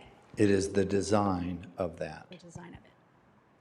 Have we completely absorbed the revenues that were allocated for the $9 acquisition fee from all homeowners that went away? Has that all been absorbed, or I'm just surprised to see it upside down here? I was just curious. I don't think It is in our fund balance. Okay. So our $10 All the million expenses fund are balance greater. that we're starting with is, It's in the positive 8,397,000. Oh, I and see, that okay. Yeah. Yes, I 8.4 see that. million. Got Yes, it. I see. Thank you. Yeah. My So eyes stopped at it's- one line, sorry. No, I get exactly where you're tracking. Yes, Yeah. the 8.4 million is 41%. We hold a 25% reserve in our general fund, and we consider that adequate for emergencies, for unexpected revenue fluctuations, unexpected costs. In this fund, we're holding 41.4% in fund balance. We're not required to hold that, but we have accumulated some funds from some surpluses over the years so that we can use that for one-time costs like the engineering design. So we knew this was coming, that's why we paid for that big giant master plan thing, right? So this is going, so all of the thing that was absorbed in the $2,110,118 is going to be things that we're going to be able to budget for through our CIP and through public infrastructure agreements or like development fees. The impact fees that we'll have for the South Cibolo area. Right, so that people understand the reason you have to do the plan, the reason you're paying this ginormously cajillion trillion dollars, we have it on the wall in Mr. Reed's conference room that lays out where everything goes, the pipe size. We saw it in part of our development agreement. That's what we're talking about in that drawdown that she's saying. Correct. And we invest, and I'm stressing this for a very critical component of your comprehensive settlement agreement training that's coming up. And I want you to be able to tie that training, because it's a lot of information. I want you to be able to tie that training back into what Ms. Miranda is saying tonight. I'm not going to go much further into it, but Mr. Reed, I think you would agree with me that it would be appropriate at this time to take a breath and take a look at 2.1 million. $2.1 million that we have invested because we did a comprehensive settlement agreement and then needed to move forward. And we Yes. haven't, and we have invested that money, and we have done a drawdown. Is there anything you would like to add, knowing that this is going to directly tie into the impact the comprehensive settlement agreement had on us financially and how we moved forward from it? I would just add, you're characterizing it appropriately. Upon the comprehensive settlement agreement, council was made aware our next step is a master plan. What is the infrastructure we'd have to do? The next step was an impact fee study. That is what we are currently working on. We'll be bringing something forward to council. And so you're connecting dots that actually are connected. We had Will Dan do a utility fee study last year, and we put into that study some of these anticipated projects so that annually our utility rates, and I'll just speak for wastewater, are increasing because we know we're investing in infrastructure in the South Cibolo area. So all of these things are intentional. Which were planned 2 decades ago. This has been part of a big plan with CCMA and what we did. And the reason I'm saying that is because I also want the public, when they look at the budget that we're looking at today, to understand this was always part of the plan of what we were doing, what we were moving forward with, and how we would handle it. And before Schertz and us had made, how long, we're 10 years into the settlement agreement, correct? Because we're paying our share now, or 15 years into the settlement agreement? Not the settlement Not the agreement. settlement. The agreement with Schertz, the partnership. Yes, Pardon for my, the I'm water, so sorry. South water The plant, partnership with wastewater. Schertz into that. So I know that it's a lot to discuss, but I want you to like wake up and hear what I'm saying, is that we had a partnership with Schertz. We have a comprehensive settlement agreement. Here's $2.1 million coming out as a drawdown. I just want you to pay attention. $2.1 million is worth paying attention to.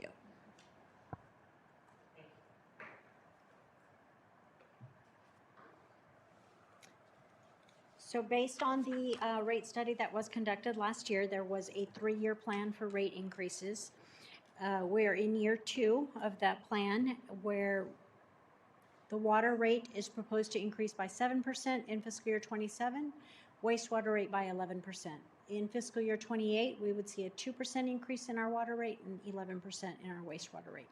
So our growth is in that south wastewater CCN that we acquired. I have a question real quick, because I know later, just remind me real quick. Are we requesting, or y'all requesting FTE positions for the water division? We are requesting a meter tech position in the utility billing department, and that would be a swap out with the position that's already there. And the position will be funded by the increased water rate as well? It's a neutral, it's an expense neutral proposition. But yes, it would be. Can you explain what that means, expense We're neutral? not increasing salaries in the utility rate fund. We're adding the position, but removing another position. But you're what on? We're proposing to add a meter tech position and swapping that for the accounting specialist position that was in Oh, I there. wasn't aware of that. The Okay. what specialist? Accounting specialist. Utility accounting specialist. Okay. So you have a position called utility accounting specialist? Yes. You are going to shrink or do away with that position and call it a Meter technician, meter technician. technician. Okay. And that Thank has you. not been, that So has not been finalized. it's not but that creating a is- new FTE. Right. It's repurposing a position that's already there. Right. Okay. What's the salary differential? None, she said. It's about the same. Okay. The utility accounting specialist is not a degreed position, and so it's probably a 2-grade difference. But Okay. depending on the experience level, it may be the same. And just for clarity, is this, I know that in the 2024 bond that we added also a utility position, if I remember correctly, you can correct me if I'm wrong. Is that what we're talking about within that department, that we increased in FTE and then now that is being phased out and then going into this maintenance? Okay. Yes, the proposal, and we have yet to finalize it, is to move that into the general fund. The accounting specialist that's strictly utility accounting right now, and utilize it for more than just utilities. Okay, thank you.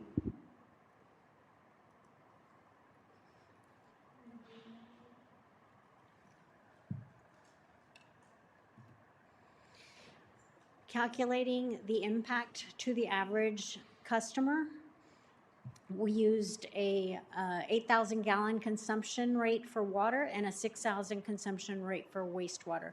Typically, your winter average wastewater consumption is lower than your regular water consumption. So using these figures this is the average amount per household in Cibolo. And it would increase the total water wastewater bill by $9.37 or 8.4%. Are there any questions on that calculation? So we split the two components into the water wastewater, and it's a $5 increase on the water side, which is 7%, and $4.36 on the wastewater side, which is 11% based on the rate increases. But the combined total on the total bill is $9 over $111 bill, or 8.4%. Does that make sense?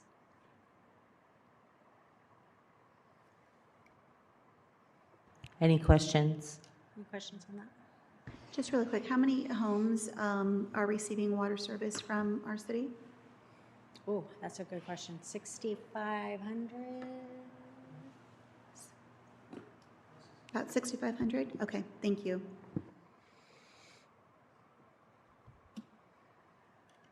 Moving on to our drainage utility district. You did receive a presentation on July 14th with a good, better, best scenario on drainage services. And the discussion resulted in a proposed increase of $1.75 or 23% to be able to expand service. The fiscal year 27 budget does incorporate that additional crew, which was 4 additional staff people, a foreman, and 3 maintenance workers. In this fund, we're also proposing one-time capital costs, which will reduce our fund balance, and that is for vacuum excavator, for cleaning inlets, culverts, storm boxes, and outfalls for $202,000, and 25% funding for the wash bay to meet TCEQ requirements of $205,000.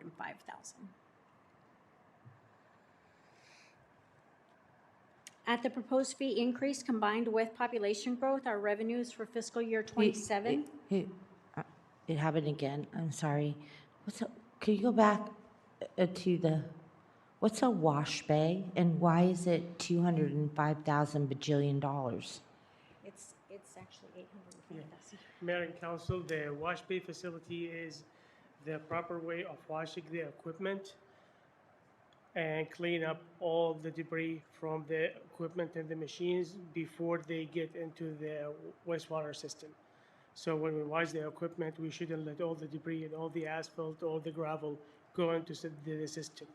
Right now, the way we're washing our equipment in the facility is not in compliance with TCEQ because it doesn't have the separation of all the debris for the water to be not treated but clean enough from the debris before it gets into the system.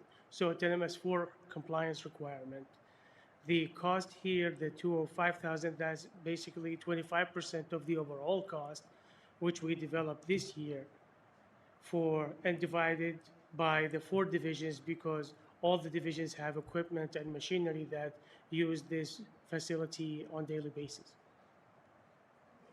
But because it's a TCEQ It's a requirement, TCEQ requirement. we did So put there's- 75% funding in each water wastewater fund and 25% funding here. So it's going to be like $1 million. 820,000. Right now, we have it at 800,000. We're working with the design consultant on reducing the scope a little bit or to whatever we can actually to maintain cost and to meet with the TCEQ requirement. If we can, Mayor and Council, we could bring you illustrations of what SAFE is talking about so you have a better idea. And then we could explain further what the TCEQ requirements are. We can show a picture of what we're doing today and it's. Does anybody want to hear about the TCEQ wash bays? Not so much. Anybody? I think he recapped it pretty well. I can't believe it. You explained it. I mean, you're fabulous and I appreciate you so much and you're a great guy. But unfortunately, you just told me that story and I hate that story. $800 and something thousand to wash a truck? Yeah, it's basically like similar to the drive-through washing when you wash your trucks or your car. This is a little bit more, it's bigger and it has the great separation. But yes, it is expensive. So we're working on reducing the scope, trying to break it into like phases. And now we're at a point where we just want the bare minimum so we can be in compliance with the requirement. So we're stripping down all the options, trying to get to the point where we are in compliance with the requirement, but we're not heavy on the budget.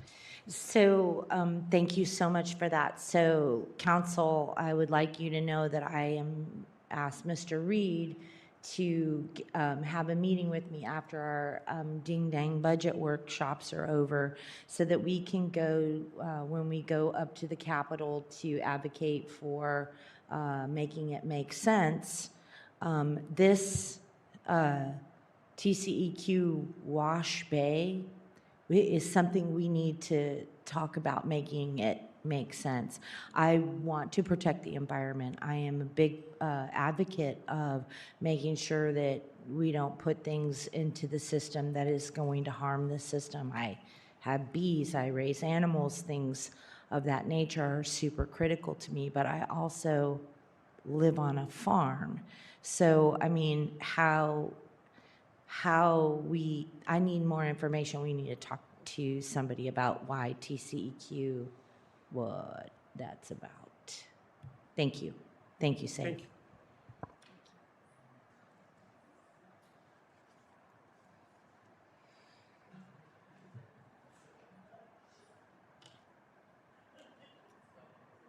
So to recap the drainage utility district budget, at the proposed fee increase combined with population growth, our revenues for fiscal year 27 are anticipated to be 28% over the original fiscal year 26 budget. Cost increase in personnel line items is due to increasing staffing levels by 4 from 12 to 16 FTEs. The reduction in services, utilities, and training from fiscal year 26 to fiscal year 27 is related to one-time costs in 26 for engineering services related to a one-time project. Increases in supplies and repairs is in line with the staffing level increase. One-time costs for capital is supported by a drawdown of fund balance of approximately $300,000, and ending fund balance represents 28.7% of recurring revenues. So the ending fund balance in drainage utility district will go from $918,000 is what is anticipated to be at the end of this fiscal year, 9/30/26, decreasing to $615,600 in fiscal year 27. This chart reflects that in fiscal year 27, projected commercial drainage revenue makes up 31.5% of all drainage revenue in total. For reference, in 2011, the year of inception, commercial drainage made up only 16% of all drainage revenue. And last year, 29%. So commercial revenues are increasing proportionately. All other funds, and it really should not say all other funds because I don't have all the other funds to present to you, but we'll present a few of them, and street maintenance fund is one of them. I know we depend on this revenue source to maintain our roadways, and it is something that was brought to council last meeting to have an election in November to renew this quarter-cent sales tax. So our street maintenance tax generated about $1.5 million. Is expected to increase slightly next year. It covers the cost of our debt payments for the 2020 certificates of obligation, which would be almost $950,000 in fiscal year 27, increasing to $1.1 million for the final year's payments in fiscal year 29 and fiscal year 30. It also provides street maintenance dollars of $750,000 for fiscal year 27. Fund balance is anticipated to be just over $1 million, almost $1.1 million at the end of fiscal year 27. Assuming that sales tax continues to grow at 5%, that will support an average of $700,000 in street maintenance over the next 3 years and will increase to over $1.5 million after debt is retired in fiscal year 30.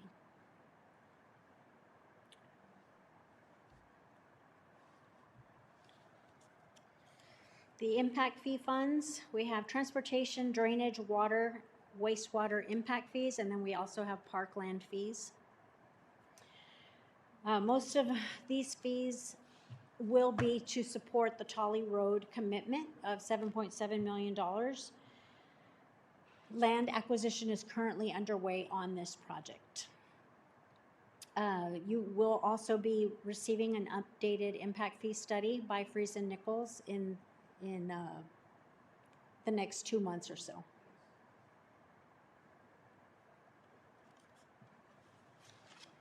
The Cibolo Public Facility Corporation, this is the funding source for the project that you walked across the street for earlier, the community center renovation. In a little history on it, City Council authorized the appropriation of $2.28 million of funding to finance acquisition and renovation of the property. In 2025, City Council authorized a construction contract of almost $150 million for the first phase of renovations to be able to use that as a senior center.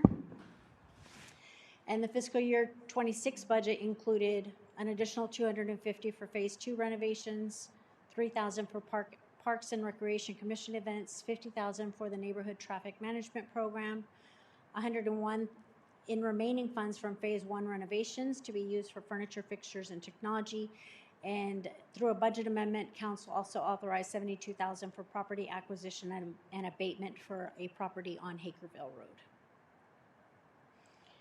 Fund balance is projected to be approximately $2 million at 9/30/27.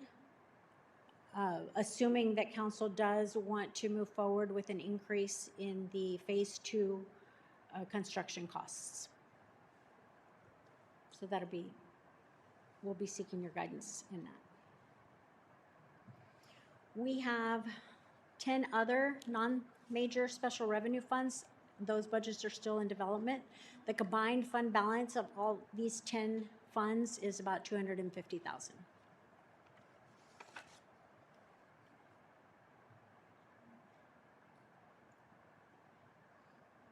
As Mr. Reed mentioned earlier, we did ask the departments to propose the positions that they would want to see next in their departments, had we had funding for it. I'm sorry, I did it again. Could you go back to the, okay. All right. So I'm glad this slide is in here because there's something I want to talk to council about that is very important, I think, to all of us within the community. The Child Safety Fees Fund, can you elaborate on that a little bit, Ms. Miranda? We receive from the county, based on their vehicle registrations, a portion of everybody's vehicle registration has a child safety fee component.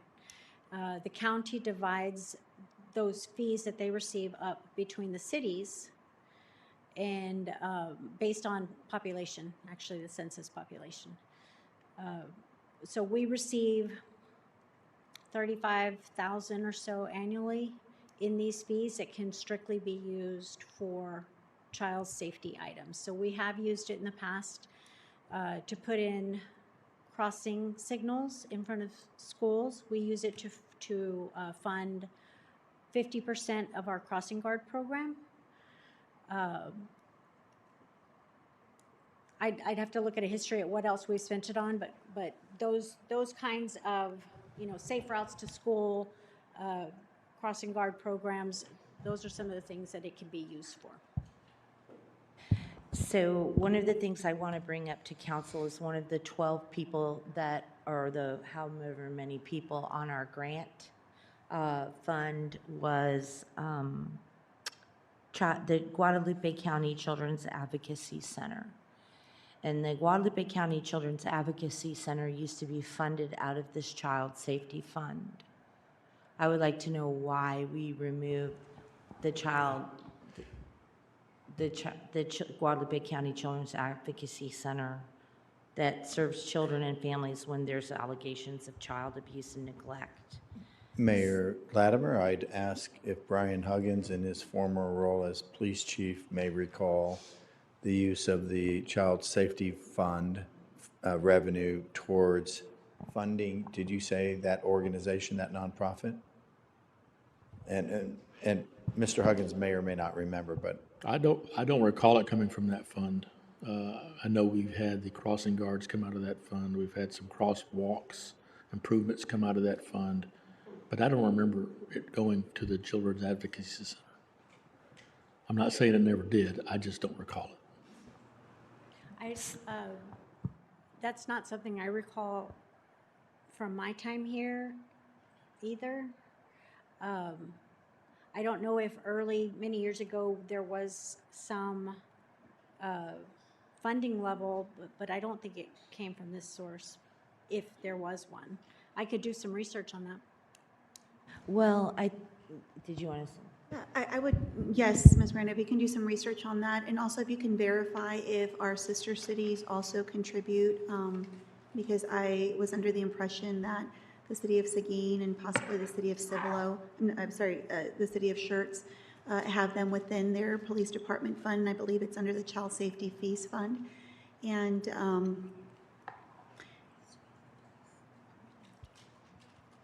And maybe the police department, is it Nipper? Ms. Donahoe just mentioned to me that she recalls that it was being paid from the police department fund and the general fund, and it went through 2018 or 2019. I'm not sure at what level, so I'll check on that. Yeah, I also wanted to hear from the police department. Is this an agency that is working with your officers? Because they are talking about cases in Cibolo, that 22% of their cases are in Cibolo, and 20% of their investigations are in Cibolo, which would make sense. And that cases from this West End are making up 67% of the children that they see. And so, of course, I'm not in that arena or in that purview. And so if you could tell us what the Guadalupe County Children's Advocacy Center and the department's relationship is, I'd appreciate it. Thank you. Yes, ma'am. That is an organization that mostly the criminal investigations team works with, and Ashton, who is our crime victim liaison.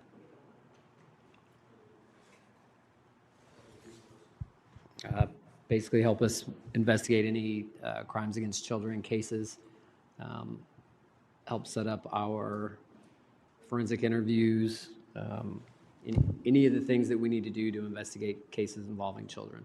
So they assist in your investigation of cases of crimes against children? Yes, ma'am. Okay, so one of the things that I would like to do is to perhaps have Anna Miranda give us a component of, obviously, we want to have a low percentage of kiddos that are being serviced by this agency, and for obvious reasons. And so if we see, like we're Schertz is 26 and 28%, we're 22 and 20%, and Selma's 2%. I mean, I think that their work on this West End is important. And one of the things that would potentially help us in this upcoming discussion that we're having is if we move the GCCAC, that was the Guadalupe County Children's Advocacy Center, back into the Child Safety Fund. It could be proportionately weighed out from the police department. The police department could come back to us with a weight scale of a percentage of their child safety fees fund that would be appropriate to apply to ensure that we are sharing in the burden of the cost and taking care of the children of Cibolo. So that would be a critical component. In my opinion, Mr. Huggins, you have more experience with this. This is something that you think would benefit Chief Andreas and the department, and especially the children as a whole. Yes, ma'am. We obviously want to support the GCCAC as much as we possibly can. They do a lot of great work for us. If not for them, we'd have a much greater need for more detectives in our department to do forensic interviews, and that's a specialized amount of training it takes to be a child forensic interviewer. So they do great work for us. We'll look into if it ever came out of the Child Safety Fund. I'm not sure the answer to that. I'll have to look into that. I don't recall it since I've been here 13 years. But in some way, shape, or form, we do need to support.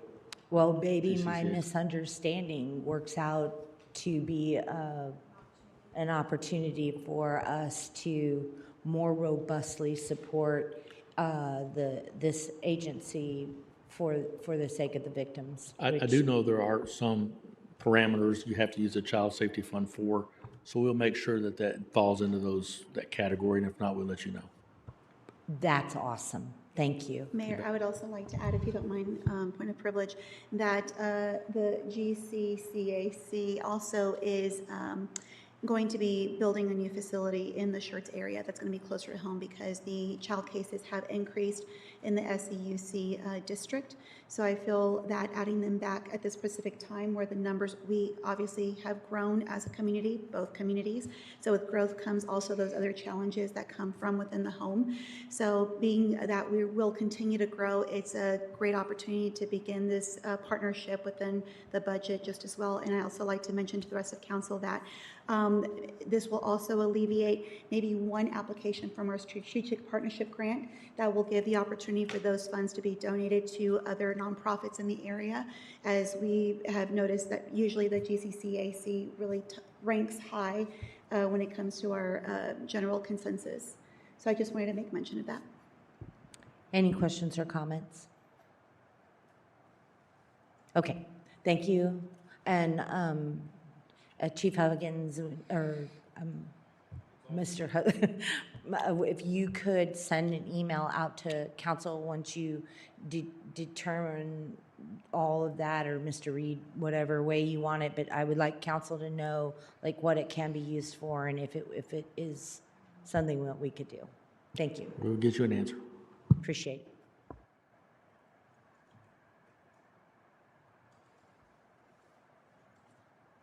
So we gave the departments an opportunity to let us know where they need staff, in which areas, in what positions. And we did get a request for 22 FTEs in the general fund. They're listed here. I won't go through each one, but the need is across departments, not just in any one department in particular. But the notes at the bottom do show with the opening of our new facilities that we will need additional fire department staff and also animal services facility staff. Position requests in the water wastewater utility fund, the meter technician was 1 FTE, GIS technician dedicated to water and wastewater utility is an additional FTE.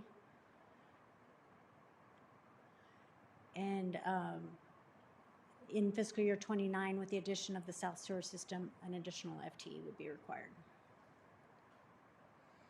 Position requests in the Drainage Utility District Fund, which are funded in the current proposal, are the 4 FTEs that were shown to council under the better scenario last council meeting. The Economic Development Corporation, actually, that should say 1 marketing and administrative assistant, and it is also included in the proposed budget, and no requests were made in the Development Services Fund. We wanted to also provide an update on our 5-year CIP. We did have a CIP subcommittee meeting and determined that there is capacity in fiscal year 29. But at this time, nothing was added to that plan.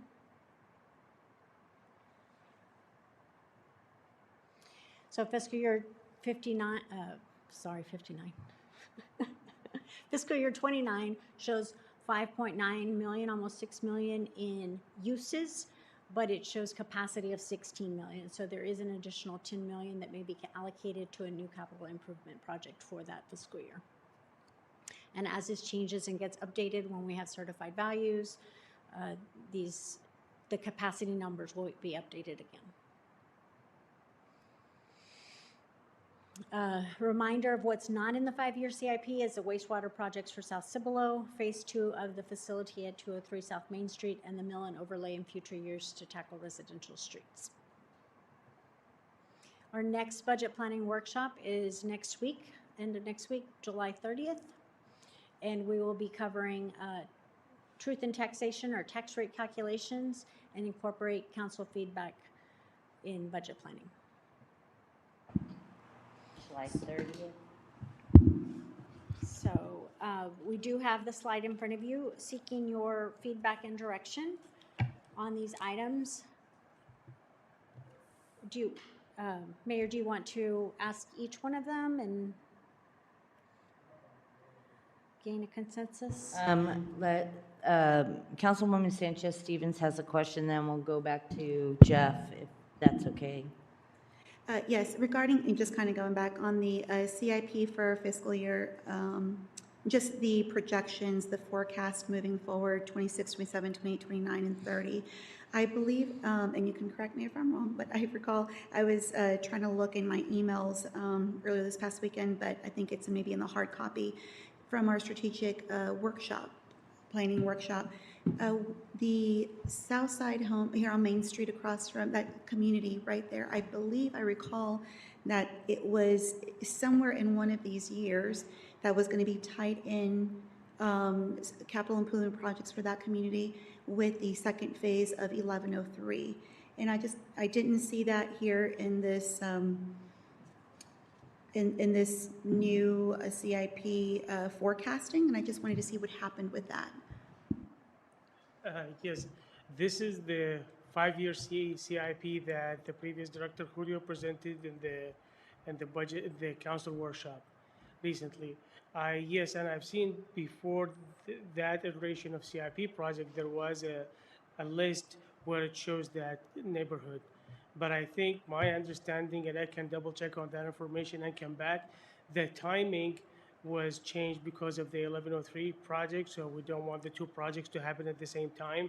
So the 1103 project will go first, and then that project will be incorporated into the CIP program. But I can double check on that information and provide any. So when is the second phase expected at this particular point to finish? Because I believe we understood it to be finishing in what, 2029?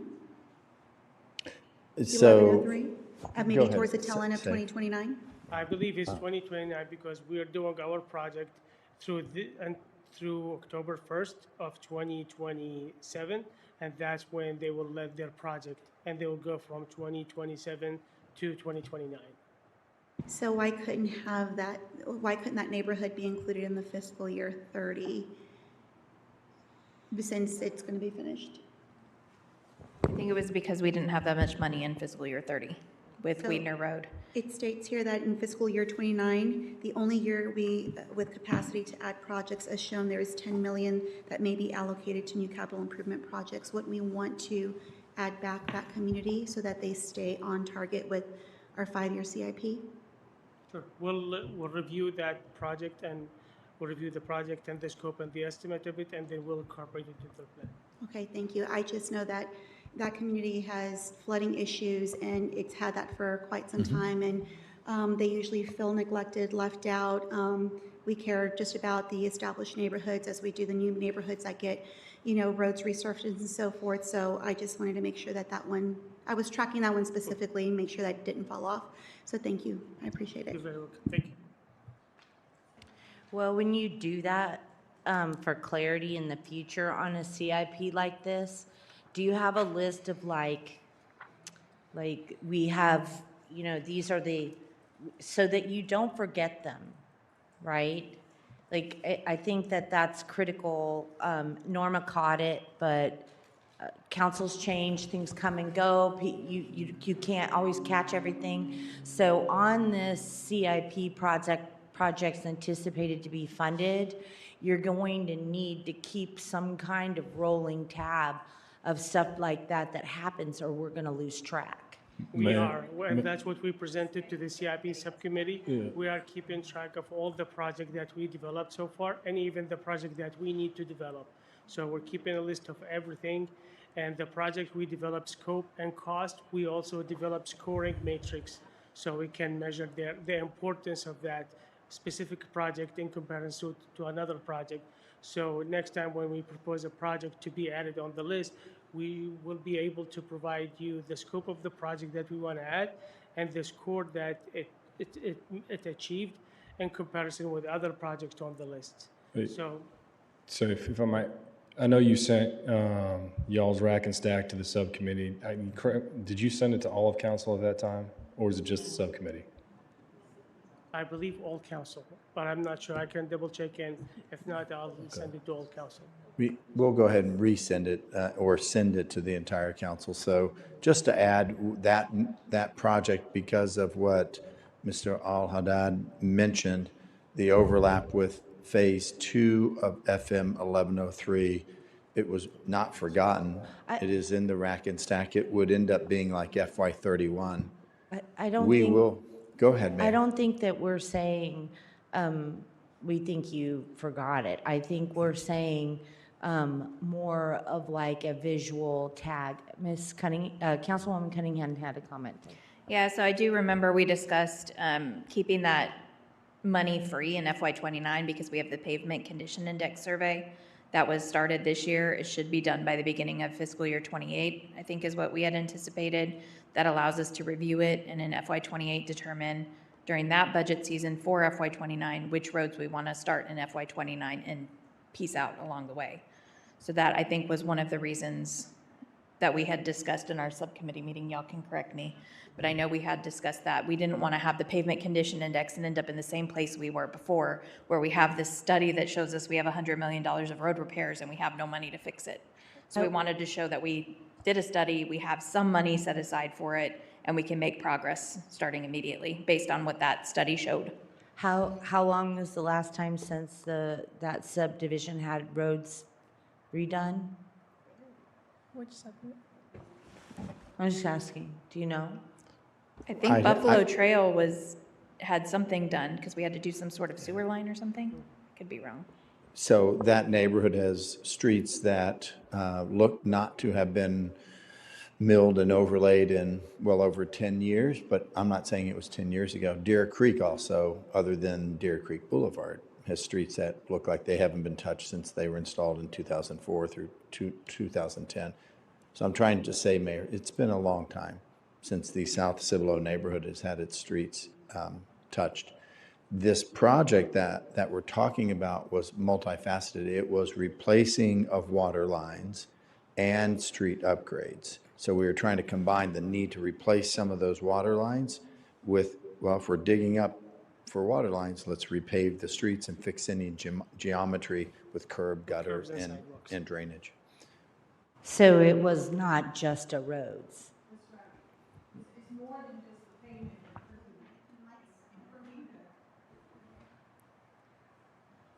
I'm not sure it's recording, but I'm hopeful. I'm here. So it is more than just improving the pavement. It's addressing the drainage, which in turn causes the pavement to fail over time. And so we also have utilities that need to be upgraded. We're going to put drainage. We might as well put the utilities since we're cutting the street. So we don't come back like Sauce does in San Antonio, that we finish paving a street and a year later they come and cut it to put utilities. So we're trying to plan it to make sure we address everything at once. Right. And it's expensive, right? Right. Just to let you know. So one of the things that we haven't done is any of that infrastructure in the Old Town area. We spent a gajillion trillion dollars on a plan that you can't take anything out of the plan and place it onto the ground and it be real. You can't. It's like, with the exception of the sidewalk over the over the railroad tracks, without doing exactly what you're talking about. So if council approved the Old Town Plan, which mind you, I'm not a fan of it because we've done it 152 bajillion times before and we never executed on the plan. So here, and I want council to kind of weigh in on this. This isn't a road project. This is something we have constantly gone back and back and back about Old Town and investing in Old Town and making Old Town something. And I'm not saying we have to replace all the water lines and all the, like, put it on the CIP and phase it in. If we're gonna if you want me and normal people to take you seriously when you spend a lot of gajillions of dollars on a plan, then you need to put the things in a CIP, in a real, making it real kind of thing. It has to make sense to the public. It has to be consistent. with how things are done. We made a plan, we did nothing. We made another plan, we did nothing. Mayor Latimer, we started with discussion of the South Cibolo project with what Ms. Sanchez-Stevens brought up. I would say that when we bring the Old Town Master Plan forward, I will be meeting with Rick Vasquez and Aaron Spencer, but the new Old Town Master Plan does have utility to future 5-year CIP projects. We included the study of our water lines, our sewer lines, and the existing rights-of-way. So by studying that in the Old Town Master Plan, when we come forward with that plan to council, I'm going to make sure that Aaron and Rick work with SAFE and Margarita to show how you take that plan and you design both a sewer improvement or water line improvement with the proposed design for right-of-way, because we all know many of those streets don't meet a 32-foot Okay, curb to curb. that's great, So, and yeah. I appreciate it, because and I get what you're doing, okay? But if it isn't in the CIP, if there is no money to do all of this work you're doing, I mean, be on a diet and then go eat apple pie and ice cream, okay? You're never gonna get there. So here's the deal, you're busy, you got a scrappy staff, Yeah. okay? You got a lot on your plate. If you're not going to put it on the CIP, if you're not going to make it to where we can make it real and in real life and actually do it, then don't waste your time. Don't waste our time, and stop the insanity of doing the plan, and we're going to do this, and it's none of it matters if we don't fund it. And what I just heard was that it came off because, and no, and I don't mean this in any ill way, but it came off because we wanted to reserve some money to, once we get the pavement index, which is very valid, and we need money to fix the roads per the pavement index. I'm fine with that too, right? I'm okay with that too. If we're going to say, all right, we're going to pivot, we're going to shift, we all know we do not have an infinite amount of tax dollars to do this. And I think the CIP's justification for it to say we need money to fund the pavement index projects, I agree with that, because that's the only way you make it make sense. As Ms. Cunningham said, we did that before, right? And we didn't have the money to pay to fix the index, the pavement. So I'm saying, what I'm trying to say is, if this is a council priority, then it needs to be on the CIP, okay? And I know you're talking about more than 5 years out, then why didn't we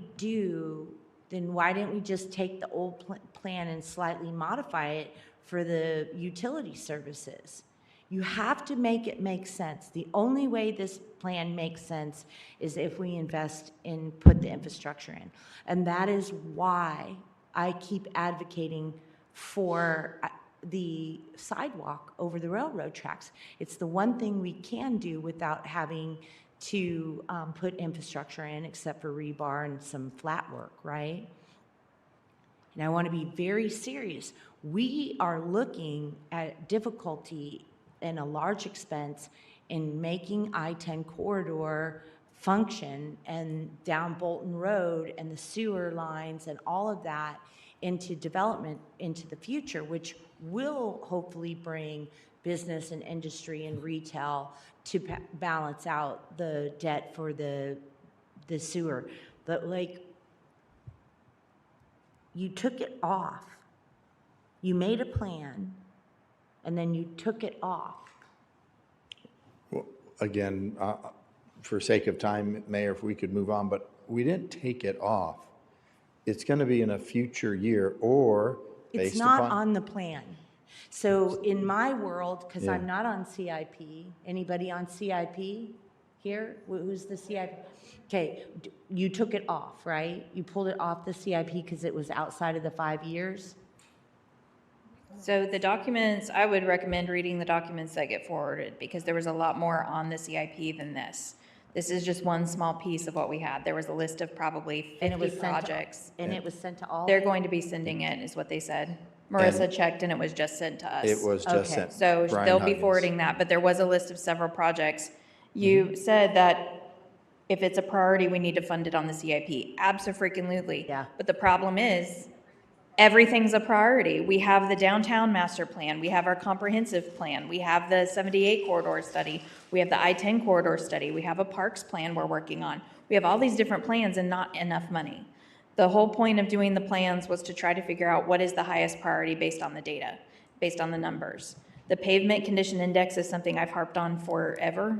I'm sure y'all are sick of that, but there's no point in doing a pavement condition index if we're not going to actually follow through with that. Same with Old Town, same with 78, same with 10, same with the comp plan. Same story, same song, different day. We have to be able to fund them, but we can't. So we didn't take it off for this specific neighborhood. It was not taken off specifically to hold funds for streets as a result of the pavement condition index. It was taken off because phase 2 of 1103 is going to be happening around that same time. Phase 1 ends in FY '29. Phase 2 should be starting in 28, 29, 30, and forever onward. We don't want that section that will likely be used as a detour, that neighborhood, to be under construction at the same time as 1103, which is one of the reasons why it was removed. The only road we have on here is Weidner, because we know Weidner is a train wreck and needed to be done. That was something we all discussed. But there's really no other road on here. One thing we did discuss as a CIP is not a popular thing, but that we would likely have to do a bond like we did with the last 9 roads that happened, Cibolo Valley Drive and then the other 8 roads, to get roads moving. Unless we magically hit the lottery and have double our budget for roads, When are we going to have the bond capacitance to go back out? Because our bond capacitance shrink is that 4.5. If we go out for the 4.5, it's going, so we wouldn't be able to go out until 29 for 10 million. That's not bond, that is, I think, the debt capacity. There's a lot that goes in rack and stacking. We were looking at safety, condition, being strategic, funding, community, readiness, Oh, operations. I'm not There's a questioning lot your of stuff that reasoning we're at taking all. into consideration. I'm not questioning why you did it, Marissa. I'm saying this is a historical thing that exactly what Katie, she summed it up perfect. She said, we have all these plans and not enough money. And so I think, What's wrong with rack and stacking? Oh, okay, because we're trying to take in, just like Katie said, all the data and stuff like that. yeah. I think, Okay. I'm not upset with the way that you decide, or the justification. I get that. What I'm trying to say is that we've done a plan, and then we're going to spend all this time adopting the plan, and then we're going to talk about the plan, and then we're not going to do anything with the plan. And I would rather not do that, because then it creates, we need to find a way to be a little bit more strategically focused on, and that's why I'm trying to make an example of this one small thing that was on the strategic plan that was part of the CIP and everything. And just focusing on one thing is going to take us, well, I said, why can't we do it by December? Because that would make sense to me. It's flat work, right? You just get a permit and you do some flat work, right? And Mr. Reed's like, yeah, you live in a whole nother world, right? Like, we're not going to be able to get it done by December. I said that UPRR lives in a different world, and they tell us it's 2 years from date of submittal of a project to when we can start construction. We hope that we can get through that process faster. Mayor and council, for sake of time, if you'd like, we could come back with a CIP presentation that covers the good work that the council CIP subcommittee's been doing, the work that staff did to create scoring criteria so that we can tell what's our highest priorities. And we can do that after the budget's adopted, just to bring that forward to council. Mr. Reed, I'm so sorry. Repeat that, Can I'm you sorry. repeat what you Yeah, just said? just for sake of time in this budget workshop, if you'd like, we could move on from talking about these projects and how staff created criteria to rack and stack all the projects. We could bring back a presentation, I'd say late September, to show you how the council CIP subcommittee is looking at that objective I think criteria. I believe in these Yes. folks trying to prioritize. I'm not questioning their priority. If they come back and say, these are the things we're prioritizing, I'm going to believe what they say. I'm Yes, just trying to make the issue, again, about spending $160,000 on a plan that we can't do anything with, where we could have spent that $160,000 on a Christmas tree. I mean, I'm just saying, it's worthless to go spend this money on these plans, and then not be able to do anything about them. That is my point. That is my sole point. It is in no way to disparage my CIP committee. I think you guys did a great job. I believe you. I 100% agree with what Katie said when she said we have everything's a priority and we can't do it all. So I hope that that is what you hear, Marissa and Jeff, is that, oh, I believe you and I trust your judgment. I don't like that we spent $160,000 on a plan we can't even execute on. And to the public, it doesn't make sense. I have a question. On your council direction on CIP for FY27, this slide right here, Ms. Ana Miranda. It says, in council CIP subcommittee met on June 24th and supported no changes to the 5-year CIP list of projects and not committing the additional 10 million debt capacity in FY29 to additional projects at this time. Please tell me, is that $10 million bond debt? Yes, it Is it general obligation bond debt? No, this is certificates of obligation that would be funded within our existing debt rate, or INS tax rate. Well, I know we don't have to go to the vote. It's still going to raise our INS. Right, it would still It be, should not raise your INS Okay. because it is within, it was calculated to maintain I see. a steady INS rate. Okay. That may Yes. change depending on assessed valuations, but that's what the calculation is today. Okay, so it would be $10 million of debt. The INS is going to raise this year. And so what you're saying, No. INS rate should not raise Until this year. next year. That's Until the next year. direction we were given. So next year, when we issue the GO bonds of 24 million, that's when our INS rate will increase by 3 cents. so the FY29, 10 million is going to be 10 million of general obligation bonds that will not raise the INS rate because 10 million will have dropped off.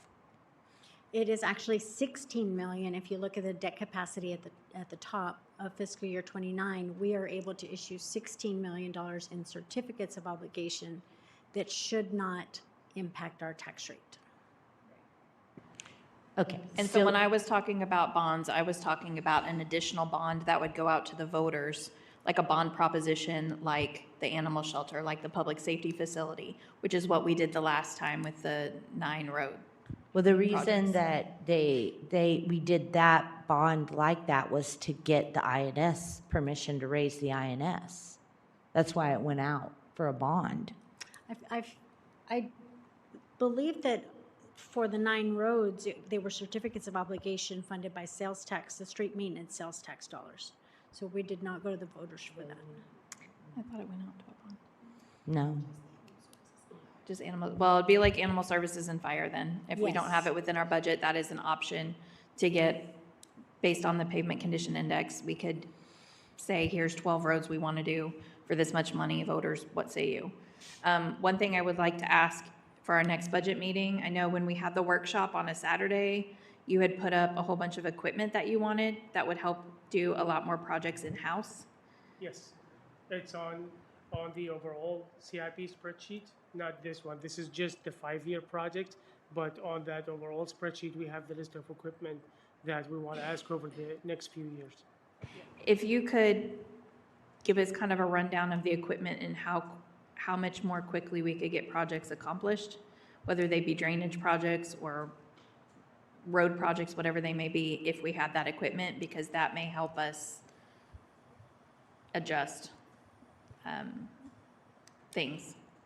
So we know that prices keep going up. Look, the building across the street is going to be double what we thought it was a couple years ago. So costs are going up crazy. If we buy something now, or if we plan to buy a machine for a steel wheel roller for $125 in FY29, it could be $500,000 by that point. So if you have other equipment besides these 3 that are on here, if you could bring that, that would be helpful.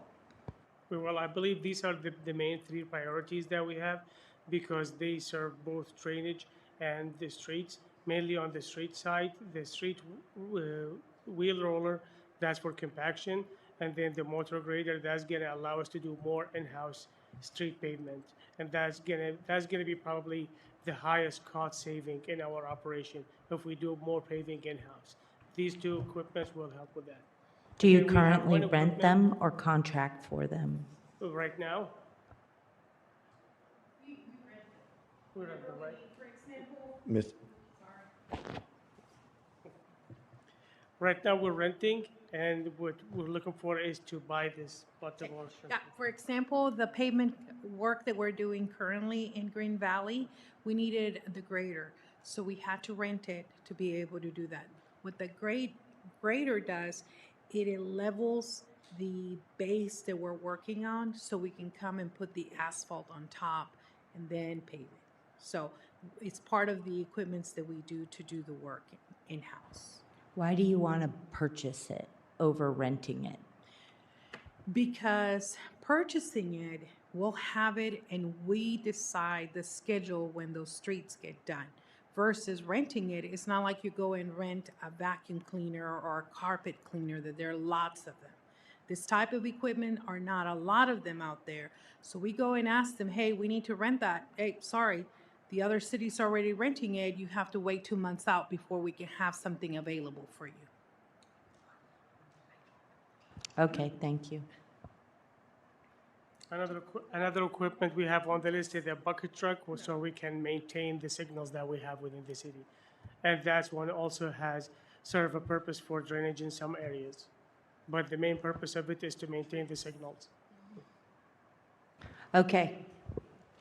I imagine that that will be more impactful when we actually do have the streets, whatever it's called, the street conditions. The PCI. Yes. All right. Any further questions? Can I make a request? Can Ms. Miranda, on this slide here for the positions requested on the general fund, I know that we've been covering a lot of this in some generalizations. The need for FTE positions don't have any dollar amounts to it. So I think it's important for us to kind of see what the financial impact is going to be in all of these FTE positions. If you can please send all of that information.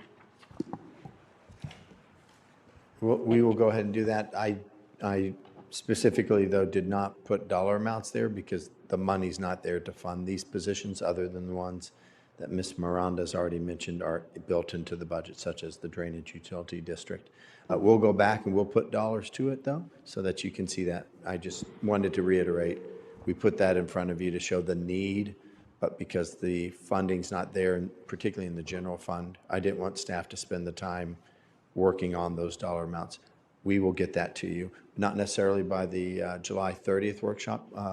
The first meeting in September, I'm sure we could provide those numbers. I appreciate that, Mr. Reed, and I completely understand that we don't have the final numbers, but I don't, want to assume that I understand how all the salaries work out either. But I know that some of these are already set salaries themselves that you might be taking out and promoting, what I'm sure you have something in mind. I'm not sure when that's generated, maybe before or after the budget, not sure about that.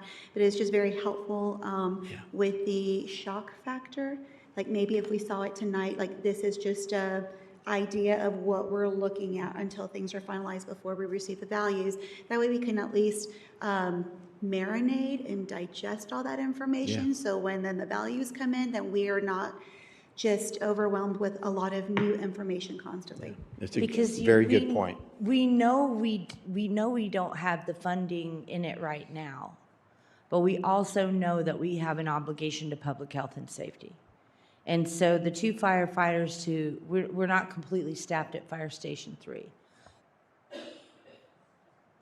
We know we are massively behind in, you said Lieutenant Nipper and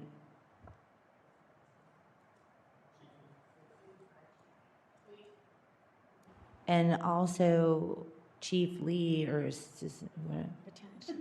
Battalion Chief Lee. So hard this time of night. We're here to talk about overtime, right? They were going to be here to talk about overtime. I would like to hear about your overtime. Can we, And let's I- and- go to the last slide, seeking your feedback and direction. Do you want to do that now or after you've heard all of the presentations? You still have more? Well, these are specific to this presentation, but you are going to hear from Lieutenant Nipper and Chief Lee about police and fire overtime, and from Ms. Taplin on the compensation and facility study. And Mayor, could I take a crack at trying to help you move through this quickly? And if it doesn't move quickly, then that's all right. So here's the question. I got to get by council because some of these people work in the morning. And okay, we can choose to hammer through all the rest of this, or we can just do the thing. what's the thing? How much more is there? There's significant presentation. The overtime for fire and police. I'm just thinking out loud, so please forgive me because I have a How many practice. slides do you have? How many slides do you have? They have more than 15. 9 slides What? each?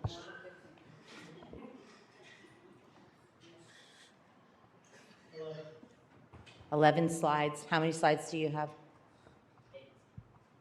So, Mayor and Council, the purpose of the overtime presentation was to show you what's the driving factor. It wasn't necessarily a budget decision. Right. We could move that to the July 30th budget workshop for time purposes tonight. They will be thrilled to be here again. Mr. Reed, the only thing that if I could add, you did have a slide.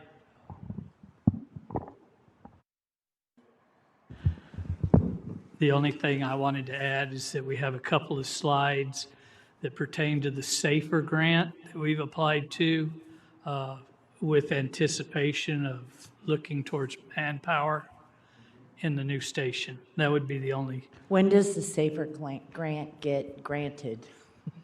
That's always the magic question. We've already applied for one for this year. So it may take, we may hear some notification in November, but it's got to go through an evaluation process. So. Okay, so the question is, do we want to speed slide through the rest of your 50 gajillion slides? No, I don't have any more slides Oh, except thank this God. one. You had so many good slides. They were great slides, and I appreciate them, except for the large number of them. So, Mayor, what Battalion Chief Lee is speaking to, I think can wait until next week because, again, you're not making any decisions tonight on anything. I want to on those hear, slides. can you go through your 8 slides? It's only about overtime, right? Okay, let's hear it. And then we can, after that, go. So Oh, no, Mayor. we can't. We need your direction on these right here. I just want to make sure that you support some of these items so that we can Build the budget. analyze a proposed budget for you for the August 11th council meeting. And that is the utility rate increases. Well, the first one is, does council support the one-time expenses in the general fund of 708,000? Maybe Anna, you can show that slide really fast. She listed out how you got to 708,000. I recall.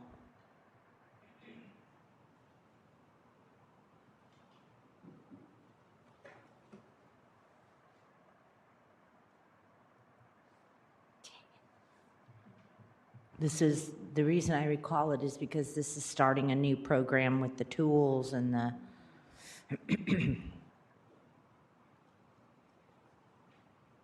what's MVCPA again?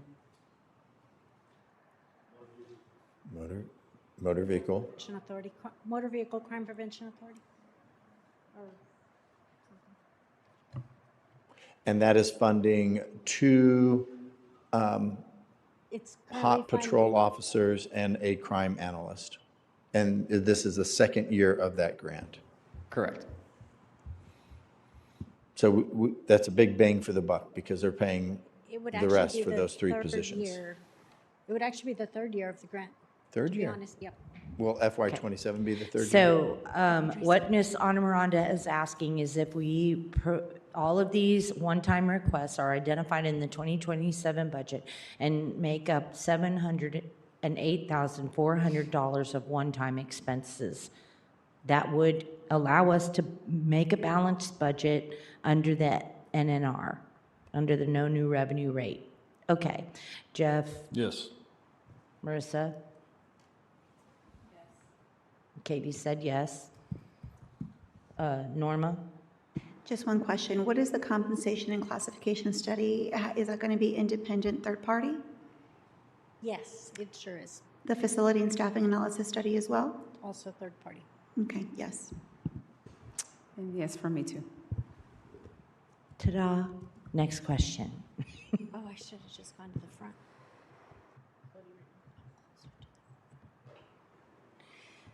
Utility rate increases in water, wastewater of 7% for water, 11% wastewater, and the drainage rate $1.75 or 23% on drainage. Does council support those? Yes. Marissa? Katie? Katie says yes. I do have a question regarding, I was kind of doing the math just on the $5 difference, the basic $5, multiplying that by 6,500 homes. It's about 350,000. Is there any way why we, as a city, within our fund balance in the water, being that we have $8 million, that we couldn't absorb that cost so that we don't have to take it to the ratepayers since their wastewater is going up? We just increased the drainage by $1.75. So I'm just trying to minimize the complete total impact all the way across. When we're talking about that in terms of dollars, if our reserve fund, which we're not here as a city to, I don't want, for lack of a better word, hoard the money, and I get it, like why we're saving that, but I see like in previous years we were at 10 million, 9 million, now we're at 8 because of other expenses. So rather than, passing that on to the ratepayers, why don't we absorb it through our fund balance? So the only thing I would say in that regard is that you don't want to use your fund balance for anything other than one-time costs. So we are using 2.1 million for the one-time engineering cost, but we don't want to use fund balance for recurring costs because that's like using your savings account to be able to finance your everyday operations. And to back that up, Will Dan's presentation to council, which was in October of last year, emphasized the rate adjustments are primarily due to reasons beyond our utilities control. So wholesale providers such as CCMA, CRWA, and so on, passing along their annual cost increase to us, which average 3% or more. And then capital improvement plans. So those are the projects just for the existing system that we know we need to go out and do maintenance or repair or replacement, such as expensive lift stations. To take one, decommission one is expensive, let alone upgrade or increase the lift station. Those are but examples. So that's what is driving the water and the wastewater rate. It's on the schedule of what Will Dan recommended. based upon our long-term plan for maintenance and operations and the assumption of continued increases from CCMA, CRWA. Now, we will consider funding future one-time costs from fund balance rather than issuing debt for the full amounts, like we're doing in this case with the 2.1 million. So for future water projects or future wastewater projects, if we can fund design upfront with our fund balance, that will reduce the debt we have to issue and would reduce future rate increases in the next utility rate study. So we will have another utility rate study in fiscal year 28. Just another example from that presentation. Factors impacting our rates include a nearly $12 million in capital improvements over the next 3 to 5 years to serve development flowing into the north CCMA wastewater treatment plant, not the south, but the north. Then the CCMA South plant requires expansion, and we all know that story, so I'm not going to belabor that point. Those are the big drivers of our rate increases for wastewater that you see up there at 11%. Rather than cities and Pearland, Texas, where my mom lives, my mom will send me the city councils trying to pass along a 25% utility rate increase. I said, they're not planning well.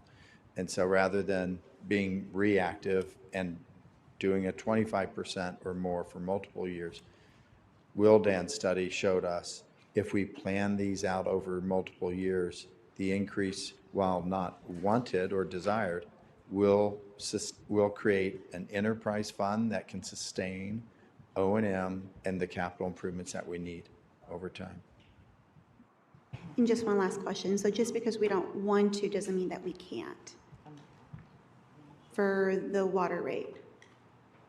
And I'm just specifically, and I understand that these are outside costs without beyond our control. I'm just looking at the general fund balance, and this is my second time that water rate increases have come before me since I've been on council. Yes. So it just seems like these rates just continually go up. So I'm just looking at the general fund itself and what can we do, because you have all three categories are going to increase.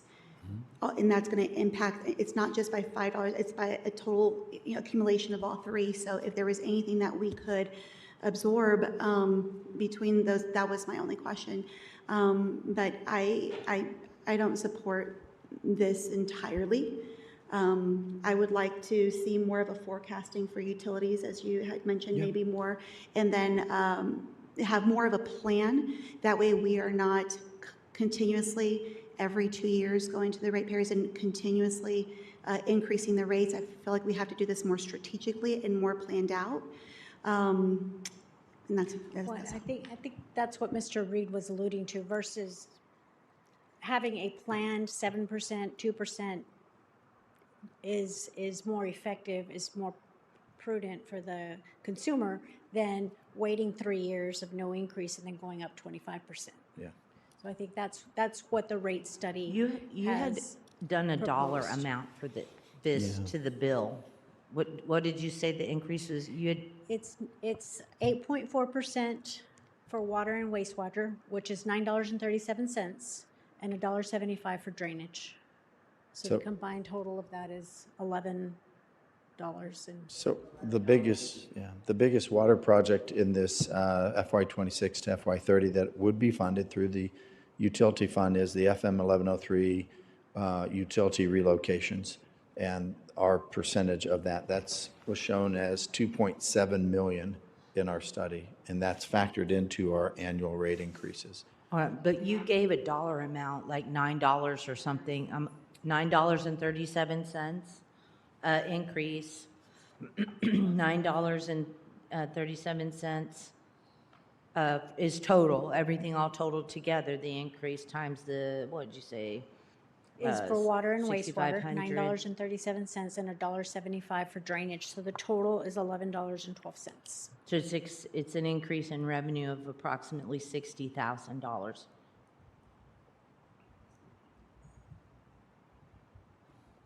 An increase in revenue? No, it would be substantially more than that. $9.37 times 6,500 homes. Per month? multiply that by 12. Oh. But also, That's a we have big number. 6,500 water ratepayers, but we have about 11,000 700 wastewater and- okay. ratepayers. All right, so that would increase the That's all. utility fund $730,000. And that's to pay the $2 million on 1103? I was just reading from our slideshow that the biggest water project that we need to fund is the water portion of the utility relocates for FM 1103 Phase 2. There's also FM 1103 Phase 2 wastewater relocations, and that was about 700,000. So these rates support those projects that we need to fund. And if we don't fund it properly in these utility funds, we draw down the one-time balance. And then if there is a difficulty in those utility funds, an emergency or such, then we don't have that fund balance, that one-time money, to cover something that we have to take care of immediately. To Norma's point, she was talking about the drawdown for that. And so you could look at the water rate and the wastewater rate and the drainage rate being slightly less over a period of time, say this year 3%, next year 3%, next year 3%. Then you're at 9% increase. You're more in line than 7%, 11%, and 23%. Something to consider. I don't know how that, if you're looking at doing this again next year, are you looking a year over year, 8% increase in water and 11% increase? Is this going to be a year over year thing? Can I just comment? What we presented to council as notes on the rate proposal is we presented a 3-year rate plan. So this is the second year of the rate plan. The 3-year plan was supported by the consultant and staff because we wanted to reevaluate the rates after the CCMA South Plant design is complete. We all know. When did you see this rate plan? Last October. Last October. And then, Mayor, you, in fact, in December, when we passed the rate fees, it was more fresh on everybody's mind how that presentation went. But here's my comment is, we only went 3 years because we knew when CCMA finished the design, got the bid, we're going to have a hard number. We did not want to, in a 3-year to 5-year plan, throw out a number that at early design, we thought that'll be the ballpark. It could be overestimating it or underestimating it. Secondly, Well, the main thing is you had a plan, you had a rate plan study done. I've not seen it. Summer could not have seen it. I'm pretty sure Marissa hasn't seen it. To be honest, we brought it forward to council twice. I believe in October was the first time and December was the second time for rate changes that took This place summer? in January. and December 9th was the actual weren't even presentation seated in on the December. rate increases. We need to resend that information Yes, we to can do council that. and refresh us. Yes, December 9th, we came back after the October 27th. And in that workshop presentation, so it was before the regular meeting, we had our consultant from Wildan continue the presentation, and then council took action that Oh, night. I believe you.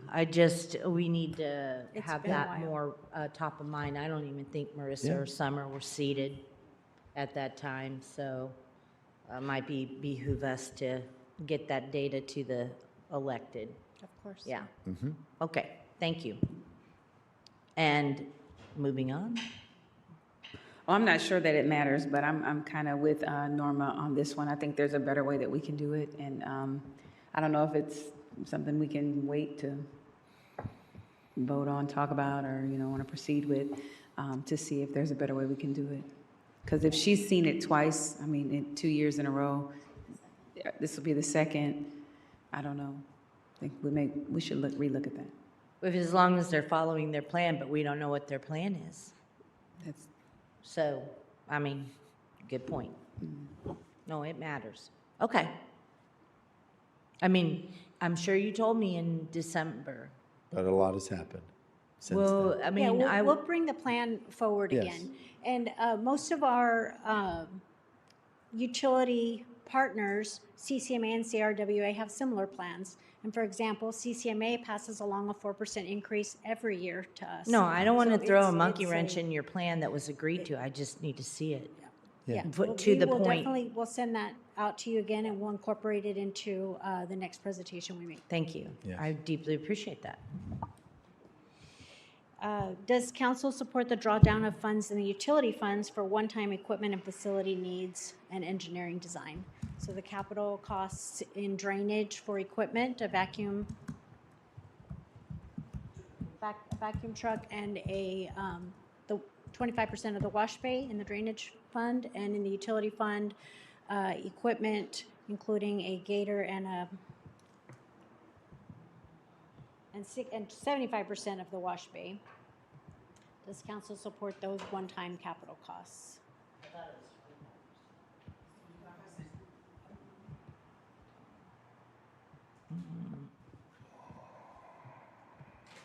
In the water wastewater fund, it's a storage building, a gator for offsite manhole inspections, and a Vector trailer for $151,000, and the wash bay facility to meet TCEQ requirements of $615,000, which is 75% of the total cost, and $2.1 million for the one-time engineering cost for the design in Bolton Road lift station and force mains. You want to start on this side? Okay. And that is using fund balance for one-time costs. Councilwoman Brown needs more time. Okay. Councilwoman, Yes.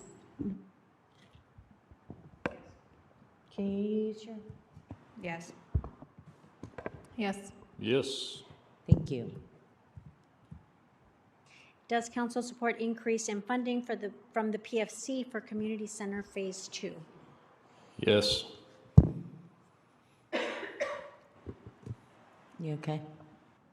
Yes.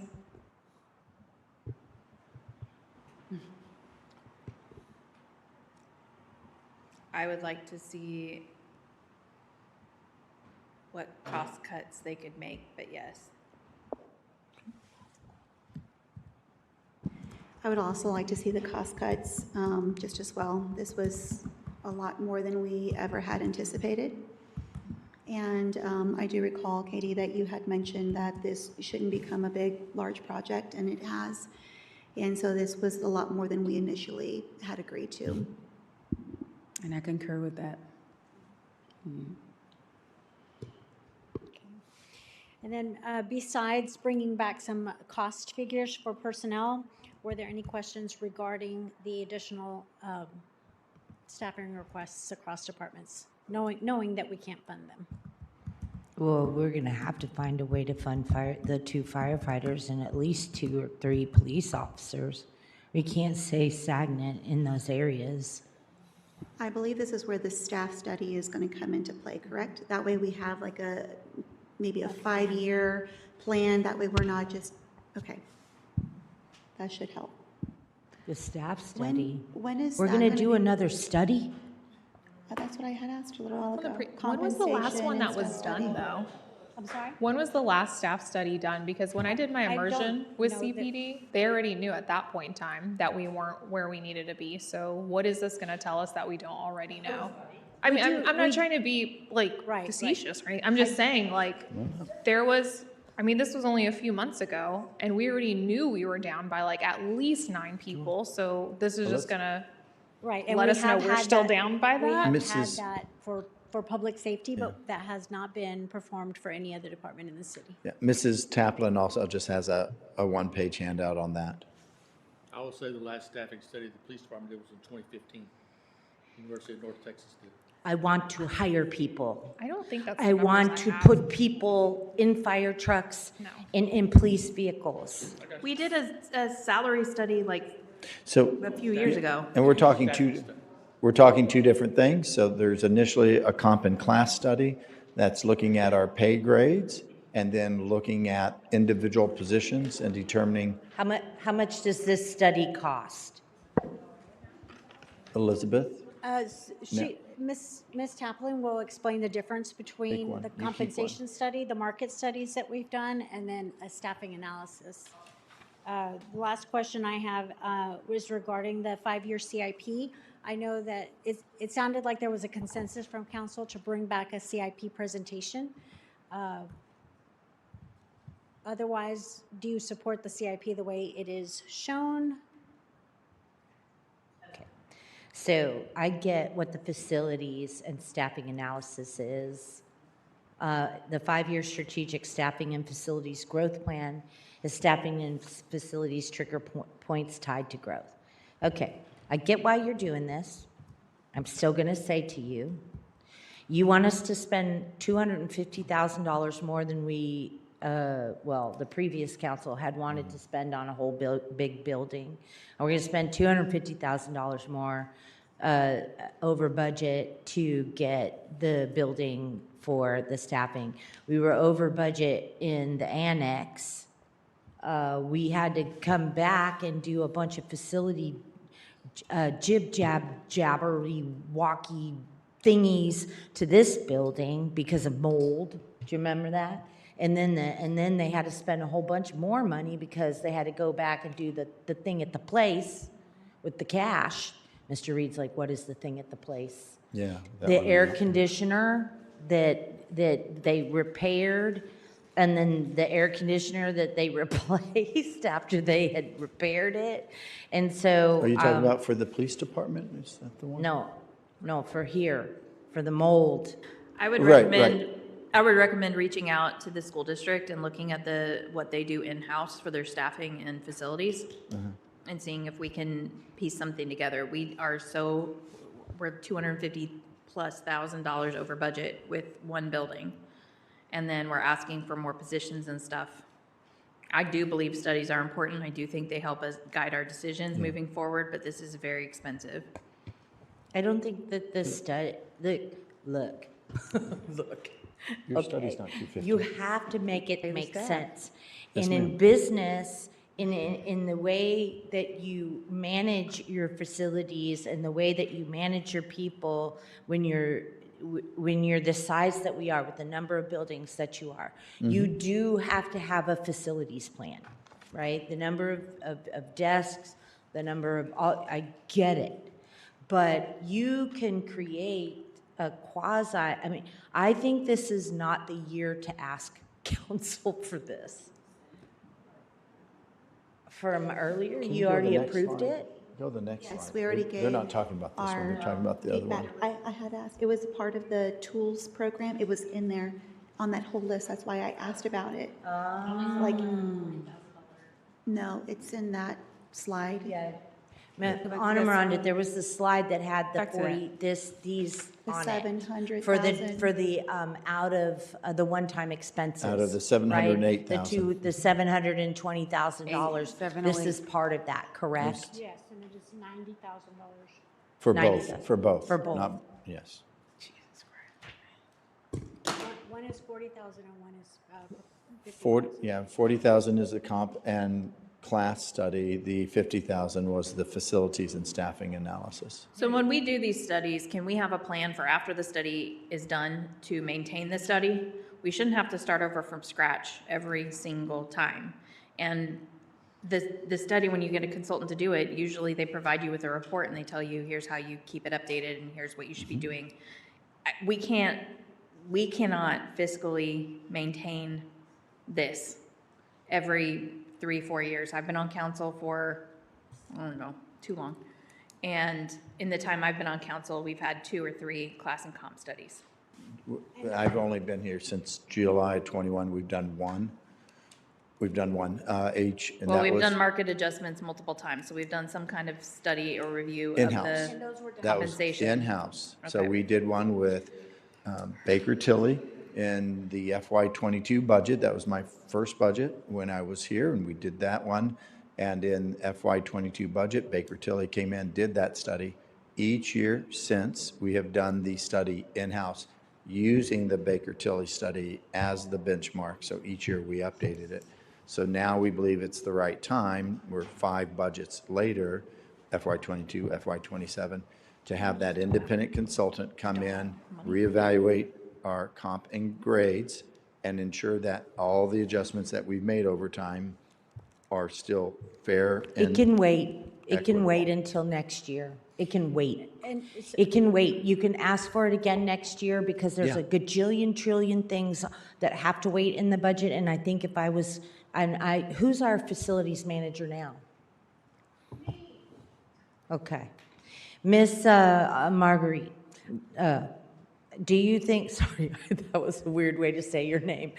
Do you think that you could create a quasi-structured facilities, not that this is, I mean, I'm not a facilities and staffing person, it is not within my lane to be in operations. So maybe it is inappropriate, my apologies if it is inappropriate to say, can she make it? Can she make the facilities analysis? So at least you could have half of it in-house, and then the other half, how much is it? The classic other- comp is 40,000. I wanted to mention that the proposal for the compensation and classification study actually came from Baker Tilly, who did our study 5 years ago. And because that study was done 5 years ago and they can just build upon that, the proposal was not for a full cost restructure of a new one. Right. Okay, so because I do not like these kinds of things, they're not my preference, and I would like to say, if you could have a quasi-facilities plan done through your staff at this time, we could delay that and do your people thing at the place. So what I would say is, if we don't hire somebody to do this work, I'm not going to project onto Marguerite and staff that they have the time to do it. I'm not talking about the people thing. I'm talking about the facilities. I'm talking about the facilities. I just don't have the bandwidth. Yeah. You want me to Okay. write grants, you want me to do events, you want me to do neighborhood traffic advising, Yeah. PCI studies, I just don't have the bandwidth. Okay, so basically at this time, if we delayed it until next year, Then we will still be operating just fine for the next 12 months. okay, If because you that fund it- frees up 90K in this year. Unless you, if you don't do either of them, that frees up 90. If you do the comp and class study, then that frees up 50,000, because the comp and class study is 40,000 out of the 90,000. It reduces the one-time cost coming from fund balance. It's not an exchange to be able to say 90,000 will fund a firefighter. It's not an equal exchange because it's. I understand it's a one-time one-time drawdown, but also, it's $90,000. Yes, and we can retain that in fund balance and have a higher reserve. And if we were to go to the voter approval tax rate, then there may be some recurring revenue to build in a firefighter, for example. Well, I don't want to go to the voter approval tax rate, but I don't think that's on the agenda for this evening. Yeah, So it's not. Marissa, and Jeff, do you understand what I'm saying about the plan for the facilities? And just do the people one? Because then that's $50,000 saved. Yes. And or 90. Would you like to save the whole 90 and just do everything next year? Is this an I don't every year think thing? I mean, I don't like it, and I don't think they're needed, and that's why I'm trying to put more So what's money. the impact if we May- don't do it? Can I mean, I'm not saying they're never needed. If we just defer not it, in this what- year. what's Well, the- here's the thing. Can I mention something real quick? Oh. Couple of things. On this, I would like to see, because a couple of things about these FTE positions that we're forgetting is that some of these are swaps with other positions, so the funding is there. So I would like to see what's actually new, what's going to be new, and then like separate from what's actually being traded out. For instance, like those maintenance positions that are being traded out with the funding from the EDC that we had allocated for our EDC staff, right? There was a slide that's where the positions were going to be funded for, the Economic Development Corporation. So we need to find out, and this is what I needed numbers for, of how much are the actual brand new FTE positions going to be for. Here's the thing. having been on council and having added new positions, we need to stop being reactive with the positions that we need. I'm actually for the staffing study more than I would rather delay these others, but compensation and facilities and be more, because we do need a plan. We have a animal service facility that we're going to need to be planning for. A fire station, if we don't get the grant year after year, we need to start seeing how this is going to turn out. And we need to know how we're going to staff these facilities. So having said that, and we also need to know about adding public works, because eventually that trailhead's going to get built. So these are things that are happening in our city, that the growth that we've already approved, and we need to have a plan and staffing in place of how we're going to infill these facilities. The last thing I want is to have a brand new public safety facility with only barely a shift in there. That just doesn't Well, make then sense. that answers my already question. happened. That answers my So- question. So that's the effect of not doing it, is we won't be prepared Well, for. we already did that. We already didn't staff the fire station. We're already 13 police officers down. I mean, we can do the staffing study. I mean, it doesn't hurt my feelings. I don't even get a vote. But what I'm trying to say is that you're right. They're pulling two positions out of EDC. They're moving. So. I mean, I think the staffing one, I think we need to wait on the facilities one until we get the facilities up and running, and because you're not going to get it before you're going to remodel the facility anyway, right? The facility and staffing study is more than just one service area or one building. It's all service areas, all facilities. I'm not sure how to respond to what you said, Mayor. I think part of that would be like, what's the future, what's the next facility we need to plan for? We have a public safety facility coming in, an animal services facility. What's the next thing we need to plan for? Oy vey. A public works building, a new city hall. I mean, that would develop a 5-year plan for facility plan. It just gets bigger and huger and more when I need firefighters on fire engines. I need cops in cop cars. Yeah. I mean, I don't know how to make it more simple to you, Right. except to say, I don't care about all of this. I want cops in cop cars. I want firefighters in fire trucks. Woo woo. I want boots on the ground to save the people in my city when they need people saved. So to be blunt, and listen, y'all are good people. Y'all are doing your job. Y'all care about the city. Y'all want the same things we do. But what is happening is we are I'm frustrated at the way that it's being, the prioritization, as Katie said, is been spread out all over. Everything's a priority and nothing's a priority. So if we don't make cops and firefighters the priority this year, I don't know what year are we going to do it? 2030? So I think I get what you're trying to do, but I'm toast. I want cops. Yeah. I want firefighters. And Mayor and Council, let me boil this down. We're talking about budget, but within the budget, these are one-time costs that's not coming from recurring revenue. You're talking about boots on ground and police and firefighters. That's recurring revenue. And how do we get there? Well, you and I, along with staff, we're at Ishin, Texas today, courting an international company that develops industrial parks. And we all know that our commercial tax base and growing that is the way in which we get boots on the ground, right?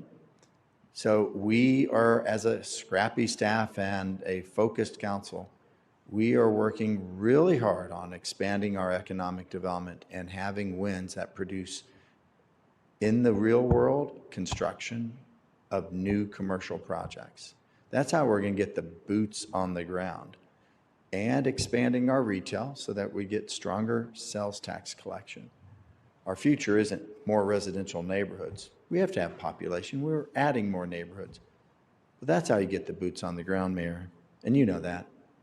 But what we're talking about here are just one-time cost within our fund balance. But we have too many expenses.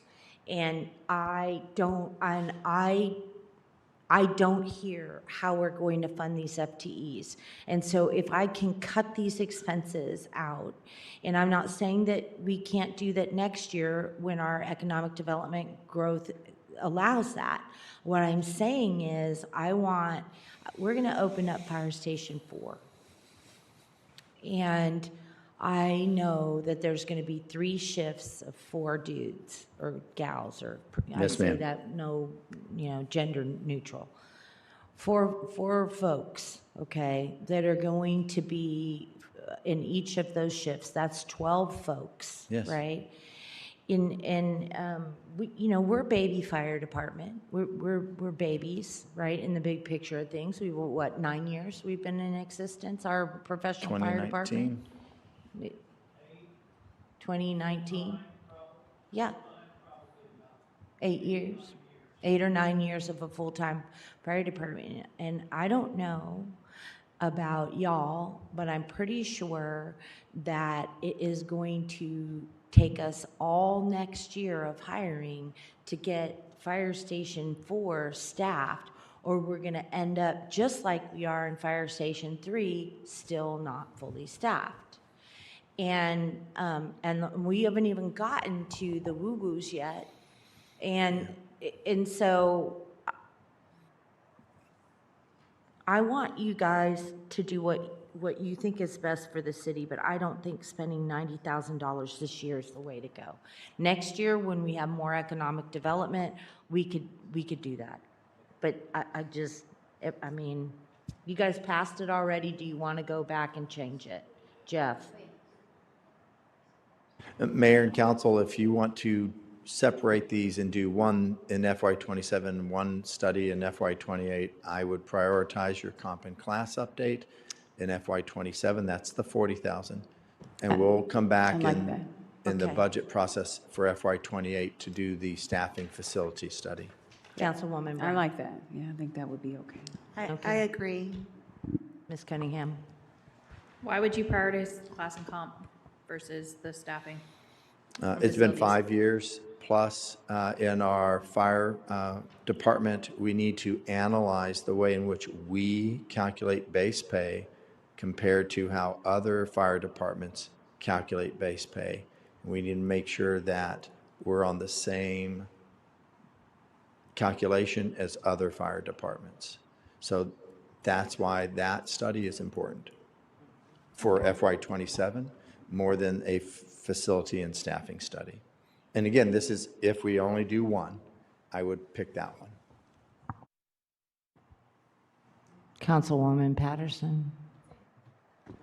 I would say no to them. I think there's a way that you can find that information out. It's a really quick model to build.